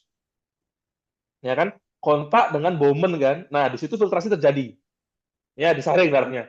Begitu dia keluar dari glomerulus, sudah tidak ada lagi filtrasi. Karena ingat, lokasinya cuma di antara glomerulus dan kapsul Bowman. Sehingga frekuensinya, jumlah dia difiltrasi, darah itu, hanya sekali. Sekali dia masuk glomerulus, dia keluar, tidak ada lagi filtrasi. Ya, jadi sekali doang. Sekali doang. Pokoknya begitu darahnya masuk, ya dari itu ya, aorta, jantung ya, aorta, arterinalis, masuk ginjal semua, ketemu glomerulus di situ, kontak kan dia sama kapsul Bowman. Nah, darahnya yang lewat situ akan langsung disaring ya oleh kapsul Bowman-nya. Ya, dipilih tuh. Zat sisanya diambil, yang lainnya tetap di dalam darah, tidak mau diambil sama kapsul Bowman. Begitu dia keluar dari glomerulus dan juga kapsul Bowman, darahnya sudah tidak akan difiltrasi lagi, tidak akan difilter lagi. Sudah selesai filtrasinya. Gitu ya. Hasilnya apa? Nah ini. Hasil dari proses filtrasi adalah yang disebut sebagai filtrat glomerulus. Atau di buku-buku sering disebut dengan istilah apa? Urin primer. Nah, mungkin ini dibahas sama gurunya. Iya nggak? Ya. Urin Tapi primer namanya. gurunya bilang urin primer itu artinya darah kotor. Betul, ya bisa dibilang betul, ya sama, betul, oke. Ya nanti akan jelasin maksudnya kenapa dibilang sama ya. Itu ya. Jadi hasilnya filtrasi itu adalah urin primer atau filtrat glomerulus. Ya, hasil filtrasinya yang sudah disaring itu namanya urin primer. Ya, ingat ya, ini baru tahap pertama. Ya, masih ada tahap kedua dan tahap ketiga. Ini belum selesai. Ya, jadi darahnya sudah disaring. Ya, zat sisanya sudah diambil oleh siapa? Oleh kapsul Bowman. Ya, dengan cara apa? Dengan cara menyaring darah yang lewat di glomerulus. Ya, berapa kali terjadinya? Hanya sekali. Darah masuk dari apa ya? Dari arterionalis ya, jantung, arterionalis, darah masuk, tiba di glomerulus, sampai di glomerulus, ya, disaring, keluar dari glomerulus, ya sudah tidak lagi mengalami filtrasi. Jadi hanya sekali. Sekali masuk, sekali filtrasi, keluar sudah tidak ada filtrasi lagi. Ya, hasilnya nanti adalah urin primer yang dibentuk atau diolah oleh si kapsul Bowman. Ya, nah gimana caranya? Kita bahas sekarang. Nah, sebentar. Nah ini gambarnya. Nah ini ya. Jadi kalau kita melihat jalanan ya, ini ya kita punya nefron di sini ya. Ini ada kapsul Bowman sama glomerulus ya bagian sini ya. Kita zoom. Nah, seperti inilah dalamnya ya atau bagian internal strukturnya dari glomerulus dan kapsul Bowman. Nah, ini di kanan gambarnya. Oke, nah ini tadi ya, ini nefron ya, nefron bersama dengan darah ya. Kita zoom bagian glomerulus sama kapsul Bowman-nya. Zoom, kita perbesar. Nah, seperti ini kira-kira struktur internalnya glomerulus sama kapsul Bowman. Yang warna kuning ini adalah kapsul Bowman-nya, yang merah ini adalah glomerulusnya. Ini tadi akan bilang ya, glomerulus itu adalah kapiler darah yang kontak dengan bagian nefron. Jadi sebenarnya kalau kita bicara glomerulus itu bukan nefron sebenarnya. Itu adalah bagian kapiler yang kontak dengan nefron. Ya, bagian nefron itu sebenarnya baru dimulai di kapsul Bowman. Nih, ini baru benar-benar nefron. Ya, karena kebetulan dia apa ya, misalnya memeluk ya, menyelimuti glomerulus, makanya disebut barengan glomerulus plus kapsul Bowman gitu. Kapsul Bowman itu adalah bagian awalnya sebenarnya dari nefron. Ya, glomerulus itu adalah bagian kapilernya. Ya, nah sekarang bayangkan, darah itu masuknya lewat sini, ya. Ini jalurnya, ya. Darah masuk kan dari jantung ya, jantung gitu kan ya, dari jantung, arterionalis masuk bercabang gitu ya sampai ketemu sama sini. Nah, masuknya lewat sini. Ini namanya adalah arteriol afferent namanya. Ya, ini adalah percabangan terakhir ya dari arteri renalis yang akan masuk ke glomerulus. Namanya adalah arteri afferent namanya. Ya, ini masuk ke sini darahnya ya. Ke sini, nah ini ya. Dia masuk ke strukturnya glomerulus yang kayak bola-bola. Ya, dia akan muter di darahnya ya. Ini darahnya ya, bayangkan darahnya ya. Masuk sini, muter gitu ya, seret, muter. Nah, selama dia di dalam sini, dia akan diproses, dia akan disaring. Ya, dengan struktur-struktur aneh. Ya, nanti kita bahas. Selama di sini, ya kan saring, saring, saring, saring terus, saring sampai dia lewat sini keluar. Ya, keluar masuk ke yang namanya arteri eferen. Tadi kan arterinya aferen. Ya, aferen itu masuk ke glomerulus. Nah, diproses sampai difilter ya, difilter, disaring semua, keluar melalui arteri eferen. E artinya exit, keluar. Eferen, keluar. A itu masuk, in. E exit, out. Ya, oke. Nah, jadi selama darah itu dia mengalir di bagian ini ya, bagian yang kakak tanda ini ya, bagian ini ya, dia akan terjadi proses filtrasi, terjadi proses penyaringan di situ. Ya, hasil penyaringannya, zat-zat sisanya akan dipindahkan dari kapiler ini pindah kemana? Pindah ke sini. Ya, awalnya dia di kapiler kan darahnya apa sisa-sisanya kan kayak amonia, urea, asam urat, kreatinin. Awalnya dia di darah kan. Awalnya di sini karena ada mekanisme filtrasi di sini dia akan pindah keluar ke sini dia. Pindah ke kapsul Bowman ya. Jadi amonia, asam urat, urea, kreatinin, pokoknya semua zat sisa yang perlu dibuang melalui urin setelah dia lewat sini dia akan pindah ke sini. Ya, pindah keluar, masuk ke struktur kapsul Bowman-nya. Sisanya, sedarah merah, sedarah putih, keping darah yang bukan zat sisa akan tetap mengalir di dalam jalur kapilernya sampai dia keluar. Ya, jadi logikanya harusnya pas dia keluar ke sini darahnya, darah itu sudah bersih, sudah difiltrasi gitu. Karena semua zat sisanya sudah dipindahkan ke bagian sini, bagian dalamnya kapsul Bowman. Ya, jadi amonia, urea, asam urat, kreatinin semuanya pindah ke sini, pindah ke kapsul Bowman. Nah, mungkin kakak kasih gambar ya, kakak kasih tambahan dah ya, biar anda bisa bayangkan ya. Sebentar, kakak insert apa panah di sini. Pakai panah yang mana ya? Pakai ini deh. Nah ini nih. Nah gitu dia. Aduh, sebentar. Nah ini nih. Set. Nah gitu. Ya, biar anda ngerti. Nah ini. Jadi zat-zat sisa itu semuanya akan dikeluarkan di sini. Nah itu kelihatan ya, dia keluar. Nah gitu. Ya, nih semua. Pokoknya di sepanjang jalur ini akan terjadi pengeluaran zat seperti ini. Nah ini nih. Nah gini. Nah ini keluar. Ini adalah jalur zat sisanya keluar. Ya, tuh kakak kasih tambahan gambar. Kakak mungkin mungkin nggak kebayang ya, dan nanti kakak kasih gambar seperti ini. Nah gitu. Nah, kakak kasih lagi. Pokoknya sepanjang jalur. Aduh, kok nggak mau dipindah. Nah ini, ntar. Nah ini, di sini lagi juga ada.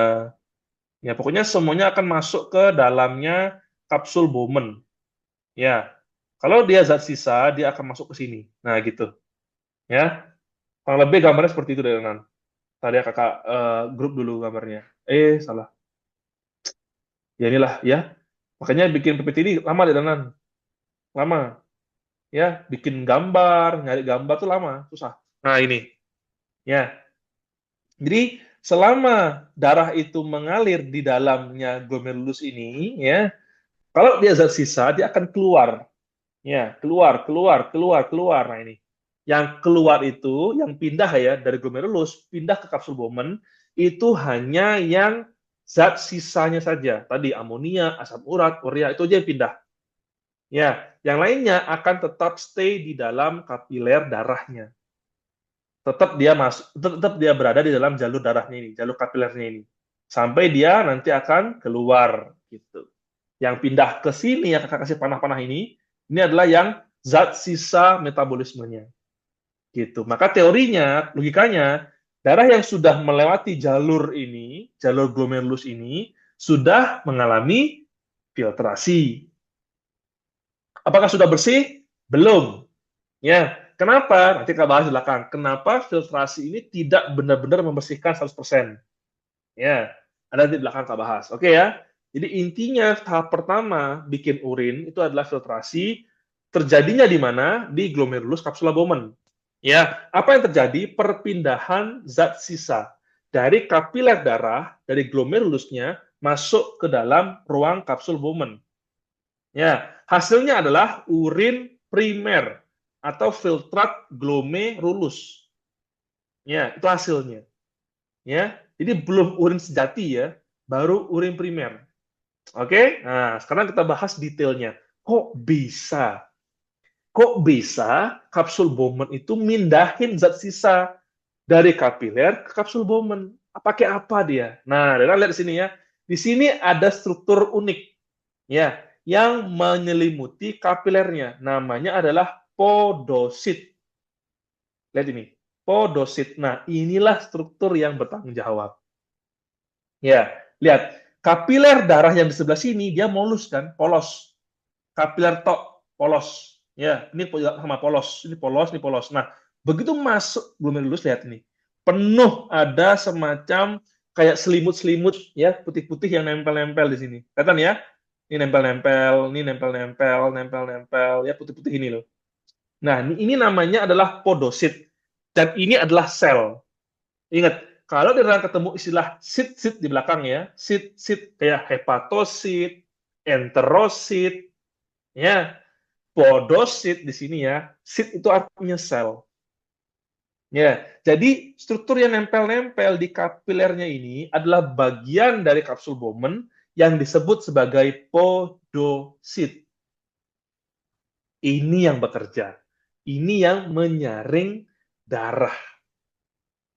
Ya, makanya kelihatan beda ya. Kapiler yang sebelah sini yang tidak disaring, dia nggak ada tuh podositnya. Dia polos aja.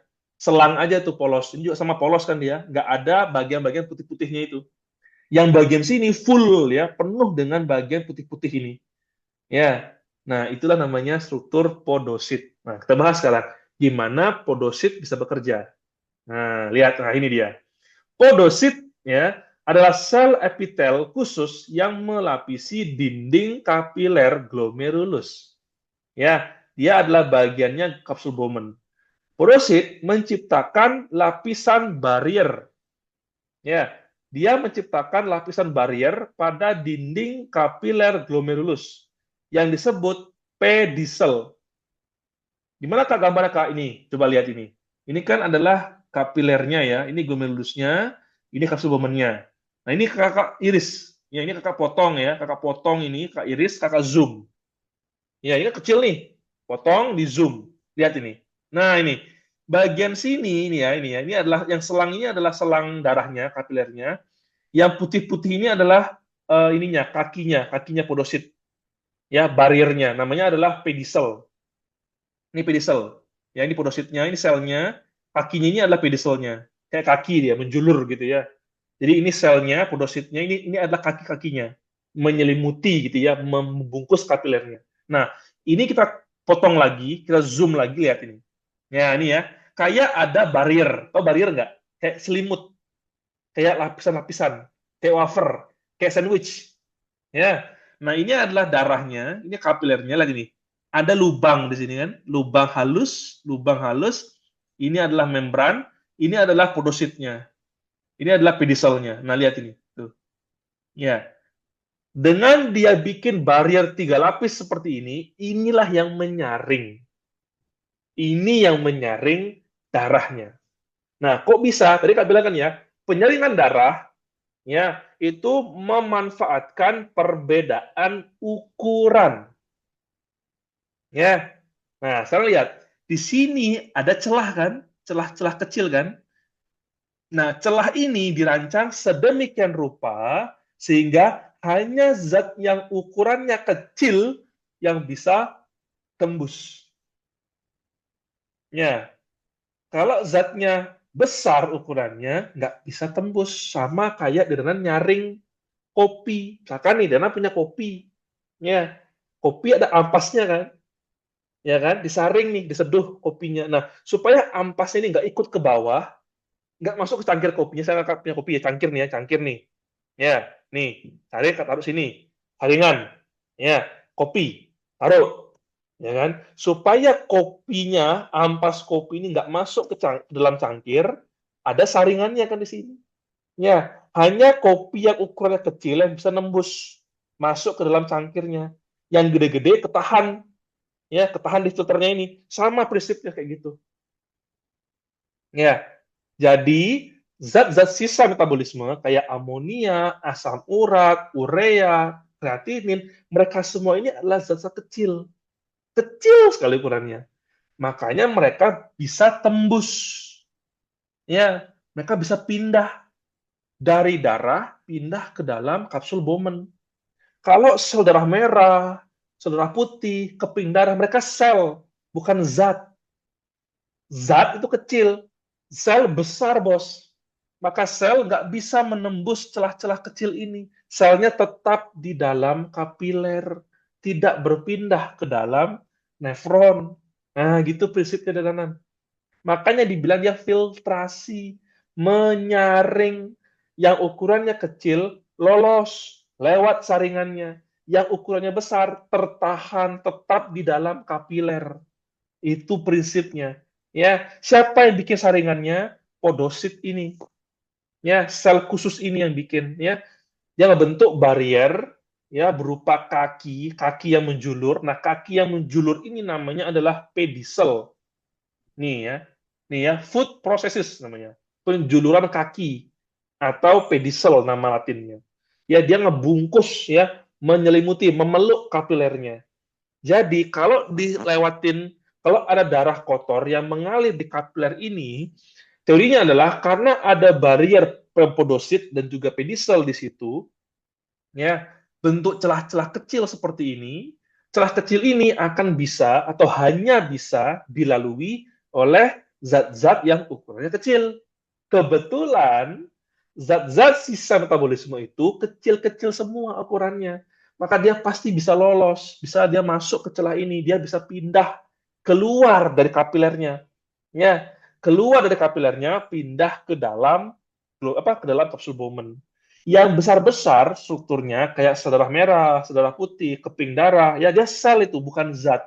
Ya, bukan senyawa. Dia sel itu besar, nggak mungkin bisa nerobos lewat jalur ini. Terlalu besar mereka. Maka mereka stay di dalam kapiler, tidak masuk ke nefron. Makanya kita kencing, urin kita nggak ada darahnya. Kalau berdarah, bahaya. Berarti apa? Kapilernya ini rusak, berarti. Jebol ini berarti saringannya. Sampai darahnya bisa masuk. Itu bahaya, itu penyakit. Nanti kita bahas belakangnya, itu penyakit namanya. Gangguan penyaringan darah. Saringannya bocor itu namanya. Ya, karena normalnya kita kencing nggak ada darahnya, hanya urin saja. Ya, darah tetap di dalam kapiler. Ya, nah ini ya. Dengan demikian, pedicel dan podosit adalah struktur utama pada glomerulus dan kapsul Bowman yang bertanggung jawab dalam proses filtrasi. Kalau tidak ada podosit, kalau nggak ada pedicel, tidak ada barrier ini. Ya, kalau nggak ada barrier ini, filtrasinya gagal. Entah itu zatnya nggak bisa pindah, atau darah ikut pindah juga. Which is itu dangerous. Ya, berbahaya. Nah, ini kasih gambar lagi. Nah, ini kelihatan ya. Kelihatan ya, ini kan bagian kapilernya. Nah, ini kakak zoom di sini ya, potong, kakak zoom. Nah, gambarnya ini. Ini adalah bagian darahnya, ini adalah kapilernya. Ya, ini adalah sel-sel dinding kapilernya. Ya, ini adalah podositnya. Dia menyelimuti kapilernya. Kelihatan ya? Nah, ini ada celah kecil nih. Ya, celah kecil. Nah, ini zatnya bisa lewat ke sini.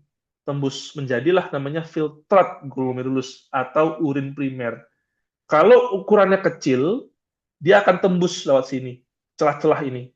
Ya, jadi amonia, urea, asam urat, kreatinin akan tembus lewat sini. Tapi sel darah merah, sel darah putih, darah nggak bisa, terlalu kecil ini celahnya. Dia akan stay di sini, tertahan di dalam kapiler. Sehingga apa? Urinnya nggak akan mengandung darah. ya urinnya urin aja gitu. Hanya zat sisa saja. Begitu maksudnya. Ya, jadi kakak bilang ya, kuncinya bagaimana kok bisa glomerulus kapsula albumen itu melaksanakan filtrasi darah atau penyaringan darah karena ada sel khusus ya yang menyelimuti kapiler darah ya membuat barrier ya membuat sistem penyaringan dengan mempertimbangkan ukuran zat sehingga nanti bisa menyaring zat sisa gitu ya. Nah, nama selnya adalah podosit. Nih, podocyte. Ya, itu struktur sel terpenting gitu ya yang bertanggung jawab dalam proses filtrasi darah. Ya, pokoknya semua kapiler yang masuk di area glomerulus ini semuanya pasti akan dipeluk, akan diselimuti oleh podosit. Sehingga penyaringannya akan efisien gitu. Makanya logikanya adalah begitu darah itu sudah selesai disaring di sini, dia keluar dari glomerulusnya, dia keluar ya blood out, ini kan blood in. In ini out. Nah, begitu dia out harusnya sudah tidak ada lagi zat sisa yang tertinggal. Semuanya sudah pindah ya, nih ya, pindah ke masuk ke dalam nefronnya, ke dalam kapsul Bowman. Ya, nah gitu. Oke, itulah dasar teorinya filtrasi darah. Oke, any question? Ya, aman. Nah, tadi kan Dana sempat singgung ya, gurunya Dana bilang hasilnya ini adalah urin primer atau apa tadi namanya tadi? Darah kotor. Atau darah kotor. Nah, kok bisa gitu? Kok bisa namanya begitu? Nah, sekarang kita lihat komposisinya. Lihat, ya. Kita punya tabel. Tabel perbandingan komposisi darah kotor dengan urin primer. Nah, ini ya. Proses filtrasi darah akan menghasilkan filtrat glomerulus alias urin primer alias darah kotor tadi ya yang akan masuk ke kapsul Bowman. Oke, nah ini tabelnya ini. Tabel berikut menjelaskan perbandingan konsentrasi zat di dalam darah sebelum filtrasi. Berarti apa? Darah kotor ya, kan sebelum. Ya, dengan konsentrasi zat pada urin primer setelah filtrasi berarti ya. Lihat sekarang. Sebelah sini adalah nama zatnya. Air, protein, asam amino, glukosa, urea, asam urat, katirin, ion-ion. Itu zatnya. Ini adalah darah kotor sebelum filtrasi ya, darah kotor. Ini adalah hasil filtrasinya, urin primer atau filter glomerulus. Lihat, lihat angkanya. Air, sama nggak? Sama nggak? Sama. Sama ya. Sama. Amino acid, sama nggak? Sama. Sama. Glukosa, sama nggak? Sama. Sama. Urea, sama nggak? Sama. Sama. Asam urat? Sama. Sama. Katirin? Sama. Sama. Asam organik? Sama. Sama. Sama semua kan? Nah, sama. Ya, berarti artinya apa?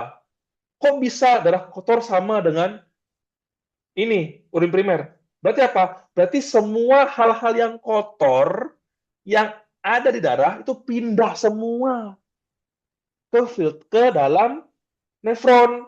Maka dibilang urin primer sama dengan darah kotor, darah yang belum difiltrasi. Ya, darah yang sudah difilter bersih dia, beda dengan yang ini. Gitu maksudnya, Oke?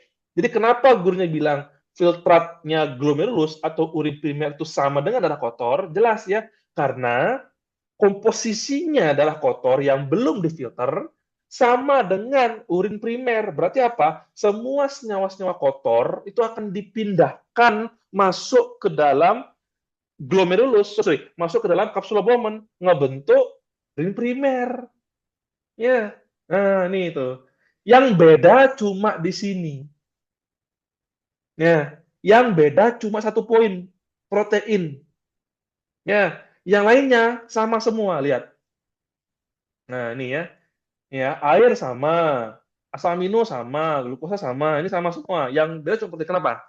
Kenapa protein ini kok beda? Di darah kotor dia tinggi, di filtrat ini kok rendah. Kenapa? Karena protein itu dibutuhkan oleh tubuh. Betul, jadi Jadi asam amino. kok ini sama nih ukurannya nih. Ini sama nih. Ini juga pindah nih. Ingat ya, Kalau dia ada di dalam sini, berarti dia pindah. Kalau ulangin ya. Kalau zatnya itu ada di bagian filtrat urin primer, berarti zatnya pindah dari darah. Kesimpulannya air sama kan? Berarti pindah airnya. Ya, dari darah kotor dia pindah tuh, ya kan? Asam amino dia juga pindah. Ya, pindah dia. Ya, glukosa sama, pindah juga. Urea pindah juga, asam urat pindah juga, kreatinin pindah juga, ion pindah juga. Yang nggak pindah cuma ini. Kenapa nggak pindah dia? Ingat Karena ya ukurannya ada danan. Ingat, kunci filtrasi itu adalah ukuran. Berarti apa? Protein ini ukurannya besar. Ya, dia nggak bisa lewat. Lewat mana? Lewat ini loh. Ya, barrier ini, sistem barriernya ini. Berarti protein darah, ya apa itu? Albumin, ya, globulin. Itu adalah protein-protein darah. Itu gede banget ukurannya. Nggak muat dia lewat celah ini. Maka dia tetap tinggi di dalam darah. Ya, di filternya ini nggak ada, nggak tembus, kecil banget yang tembus. Nah, gitu. Ya, oke ya, dan ya, kebayang ya. Jadi kenapa tadi, kalau lagi nih ya, konsepnya, kenapa filtrat glomerulus atau kenapa urin primer itu disebut sama dengan darah kotor yang belum difilter? Karena essentially, semua zat-zat kotor, tanda kutip ya, yang ada di dalam darah, itu pasti pindah semua ke urin primer, pindah semua ke dalam kapsul Bowman. Makanya komponennya sama. Ya, komponen darah kotor sebelum difiltrasi dengan komponen urin primer yang sudah difiltrasi ya, sama komponennya. Pindah semua dia soalnya yang jelek. Yang apa yang bahan-bahan sisanya semua pindah. Ya, tidak semua. Nah, darah yang sudah bersih beda ya dengan darah yang di sini. Apa dengan urin primer beda. Udah bersih soalnya dia kan sudah nggak ada kreatinin, sudah nggak ada asam urat, sudah nggak ada ion-ion karena semuanya sudah pindah masuk ke urin primer, sudah masuk ke dalam kapsul Bowman. Ya, yang bikin beda cuma satu apa? Protein darah. Albumin ya, contohnya ya, globulin ya, itu semua adalah protein darah yang ukurannya alamat besar banget. Ya, nggak bisa menembus bariernya podosit. Akhirnya dampaknya di sini tidak ada protein darah. Dan itu bagus. Kenapa? Tadi dalam bilang ya, protein darah itu penting. Ya, penting untuk tubuh kita. Kalau sampai dia masuk ke dalam nefron, kan berarti dia dibuang dong. Bahaya dong. Nah, berarti bagus ya. Berarti wajar. Berarti ini benar. Ya, ini benar. Harus seperti ini hasilnya. Harus sedikit atau bahkan nggak ada sama sekali protein darah yang masuk ke dalam urin primer. Ya, artinya apa? Berarti kita punya podosit, kita punya filter itu bekerja dengan normal. Dia akan menahan protein darahnya tetap di dalam darah. Itu penting soalnya. Jangan sampai dibuang. Kalau dia sampai tembus ke dalam urin primer, berarti kebuang dia. Kita rugi, bahaya, itu penyakit berarti. Nah, gitu ya. Nah, iya. Nah, maka kesimpulannya ini ya, komposisi kedua cairan hampir sama.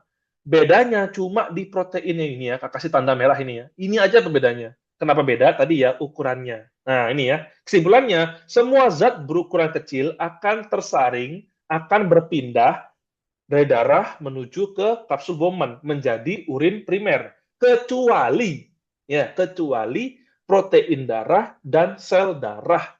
Kenapa? Karena ukurannya gede, nggak bisa menembus barrier pedicel atau barrier podosit gitu. Dan itu bagus ya. Kenapa? Karena sel darah dan protein darah itu bukan zat buangan. Ya, itu harus dipertahankan. Ya, kalau kita sampai membuang mereka ya berarti kan pocol ya. Itu mengganggu darah kita ya. Kalau sampai darah merahnya kebuang, protein darahnya kebuang, itu bahaya. Ya, urin kita nggak boleh membuang zat-zat yang penting. Hanya buang zat-zat yang bersifat limbah atau kotoran. Ya, oke? Kedengaran ya? Masuk akal ya? Makanya kenapa semuanya sama. Urea sama ya. Asam urat sama, kreatinin sama, ya sama semua. Berarti semua zat ini pindah, ya pindah ke kapsul Bowman, menjadilah dia urin primer. Yang lainnya tetap dalam darah. Nah, sekarang katanya, salah pada darah. Belum selesai katanya. Ini ada glukosa sama-sama amino. Dua zat ini penting nggak? Penting Katanya penting. Kenapa penting? Asam amino ini buat apa? buat buat pemulihan otot. Ya Betul, gitu. buat protein ya, buat protein betul, buat protein ya. Karena kan bahan baku unitnya protein adalah asam amino kan. Betul. Hmm. Glukosa buat apa? Glukosa buat buat apa glukosa ya? Sumber energi. Ya, semua energi. Ya, sumber energi. Oke, berarti dia penting ya. Kok dia sama di sini? Karena eh biar seimbang di tubuh. Bu, enggak. Ingat kakak bilang tadi apa? Kalau konsentrasi darah kotor dan ini sama, berarti senyawa ini pindah. Dia Oh pindah ke ya, dalam nefron. Berarti asam amino, glukosa ini masuk ke nefron. Berarti dibuang dong dia. Iya, dibuang. Yakin dibuang itu. Tadi katanya penting zatnya tadi. Penting nggak tadi? Penting kak. Kenapa? Iya, ya. karena glukosa itu sumber energi. Asam amino itu adalah untuk protein. Betul penting. Kok dibuang? Ini kan dia sama Karena nih, konsentrasinya ini. karena ukurannya kecil. Oke, bagus. Ya, karena ukurannya asam amino sama glukosa itu kecil, ya, dia kebuang, dia pindah.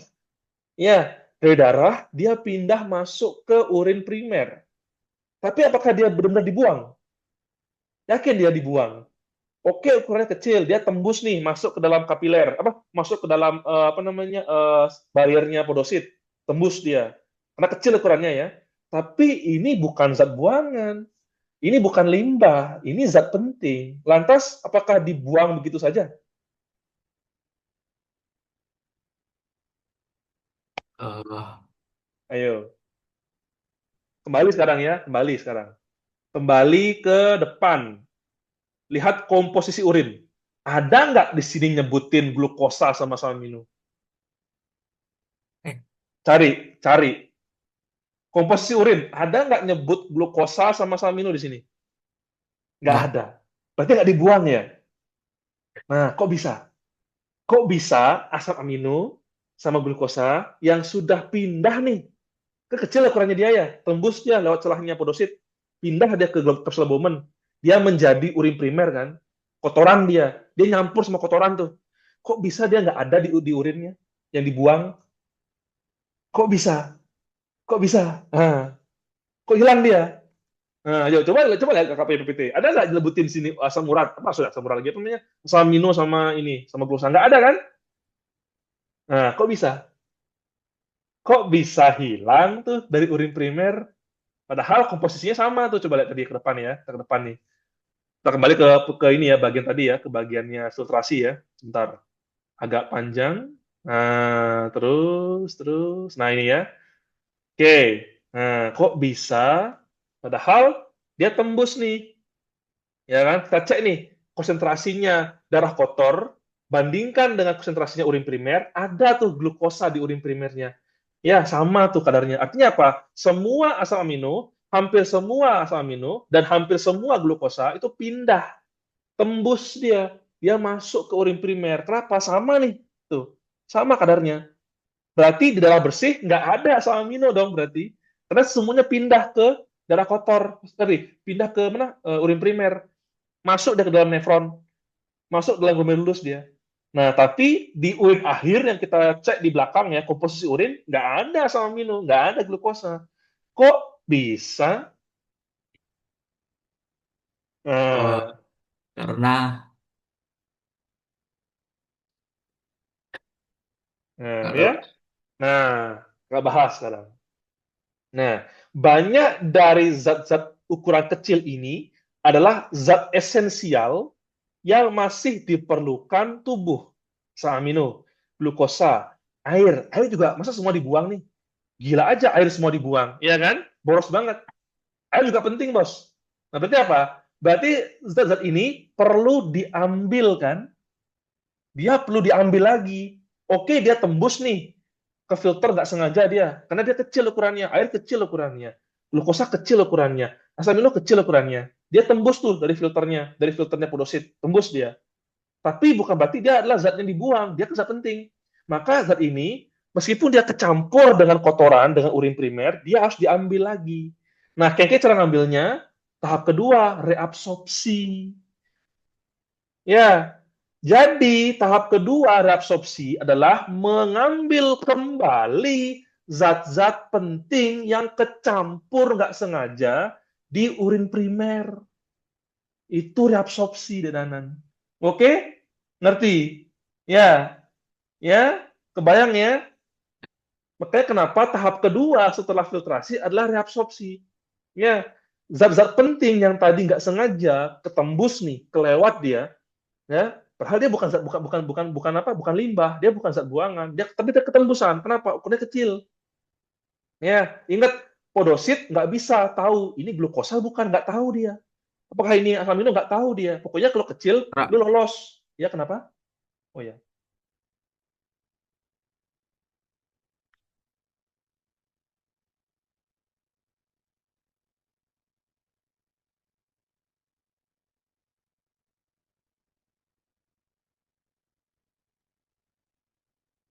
sudah ada Nanan? Nah, iya, ya. Oke ya. Jadi kebayang ya. Jadi itulah alasannya kenapa setelah filtrasi harus diikuti dengan reabsorpsi Nanan. Makanya kalau kita bicarakan tahapan pembuatan urin, tahap pertama filtrasi, tahap kedua pasti reabsorpsi. Kenapa? Karena ini. Ternyata pas filtrasi itu ada hal buruk yang terjadi. Apa itu?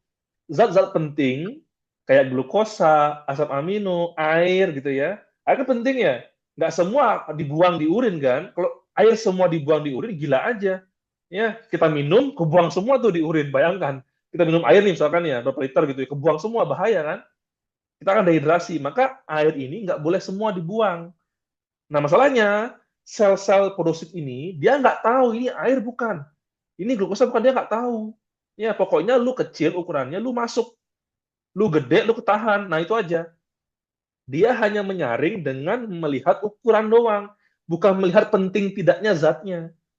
Ya, pokoknya kalau ukurannya kecil, terserah lu glukosa, kayak lu asam amino, kayak apapun, kalau kecil, masuk. Masuk ke nefron. Kalau gede, tahan. Itu aja. Nah, masalahnya, yang masuk ini penting-penting juga. Ya, nggak semua yang masuk ke nefron itu zat-zat limbah. Kalau amonia, oke, emang dia limbah, dibuang, nggak masalah, fine. Urea masuk, oke, fine. Ini glukosa yang masuk, bos. Ya, ini zat penting. Amino acid, amino, zat penting juga, ini masuk. Ya, kenapa? Karena ukurannya kecil. Nah, lantas dibiarkan gitu. Jangan dong, kenapa? Rugi. Karena glukosa itu adalah sumber energi ya untuk sel. Asam amino itu adalah sumber untuk bikin protein. Ya, air juga penting untuk pelarut. Jangan sampai semua dibuang. Ya, dehidrasi kita. Maka harus ada apa? Pengambilan kembali zat-zat penting yang nggak sengaja masuk ke nefron karena keterbatasannya filtrasi. Ya, ingat filtrasi di ginjal hanya mengandalkan ukuran zat. Ya, dan ini terbatas. Dia nggak bisa bedain mana zat yang penting, mana yang limbah. Ya, yang kecil lolos semua. Nah, tugasnya reabsorpsi adalah apa? Mengambil kembali zat-zat penting yang tercampur dengan kotoran, ya, yang ada di urin primer. Ini kecampur ya, air kecampur sama asam amino, kecampur sama glukosa, kecampur sama ini sama urea, asam urat, katinin. Kalau ini jelas ini emang zat buangan, ini bukan. Ini harus diambil lagi. Makanya tahap kedua adalah reabsorpsi, mengambil kembali, nah, kan? Menyerap dan mengembalikan nah, zat-zat esensial yang nggak sengaja terbawa ke dalam nefron selama proses filtrasi. Itu makanya tahap keduanya adalah reabsorpsi, Dedanan. Ya, karena adanya zat-zat penting yang tidak sengaja berpindah, terbuang pas filtrasi. Ini nggak boleh dibiarkan. Kalau dibiarkan, kita membuang-buang sumber daya. Ya, kita butuh glukosa untuk hidup, kita butuh asam amino untuk hidup, itu dibuang sia-sia. Maka ginjal harus segera mengembalikan zat-zat yang nggak sengaja kebuang ini balik kemana? Balik kemana, Dan? Balik kemana dia? Balik darah. Ke darah, betul. Nah, nanti ini kita bahas besok. Ya, besok les kedua ya. Udah lama ya lesnya ya. Nah, ini maksud jadarannya. Jadi filtrasi itu seperti ini. Itu siapa itu di belakang itu? Kok ada kayak siapa itu? Teman-teman. Oh teman, oh mau ikut juga nggak apa-apa. Kalau mau baca juga nggak apa-apa, boleh. Bareng aja, bareng nggak apa-apa. Jadi gitu ya. Jadi kalau kita mau reabsorpsi, itu adalah tahap kedua setelah filtrasi. Ngambil lagi zat-zat pentingnya kembali ke dalam darah. Ini nggak boleh dibuang. Gitu. Kalau dibuang rugi. Ya, makanya di sekolah gitu kan tahap pertama filtrasi. Di mana? Melus, Boman. Tahap kedua apa? Reabsorpsi, ya kan? Mengambil kembali zat-zat penting yang nggak sengaja kebuang, nggak sengaja ke saring pas dia difiltrasi. Gitu. Oke, ini PR untuk besok. Besok akan bahas ini. Bagaimana ginjal kita, nefron kita itu memilih zat mana yang akan diambil, mana yang tetap dibiarkan di dalam nefron, nggak diambil lagi.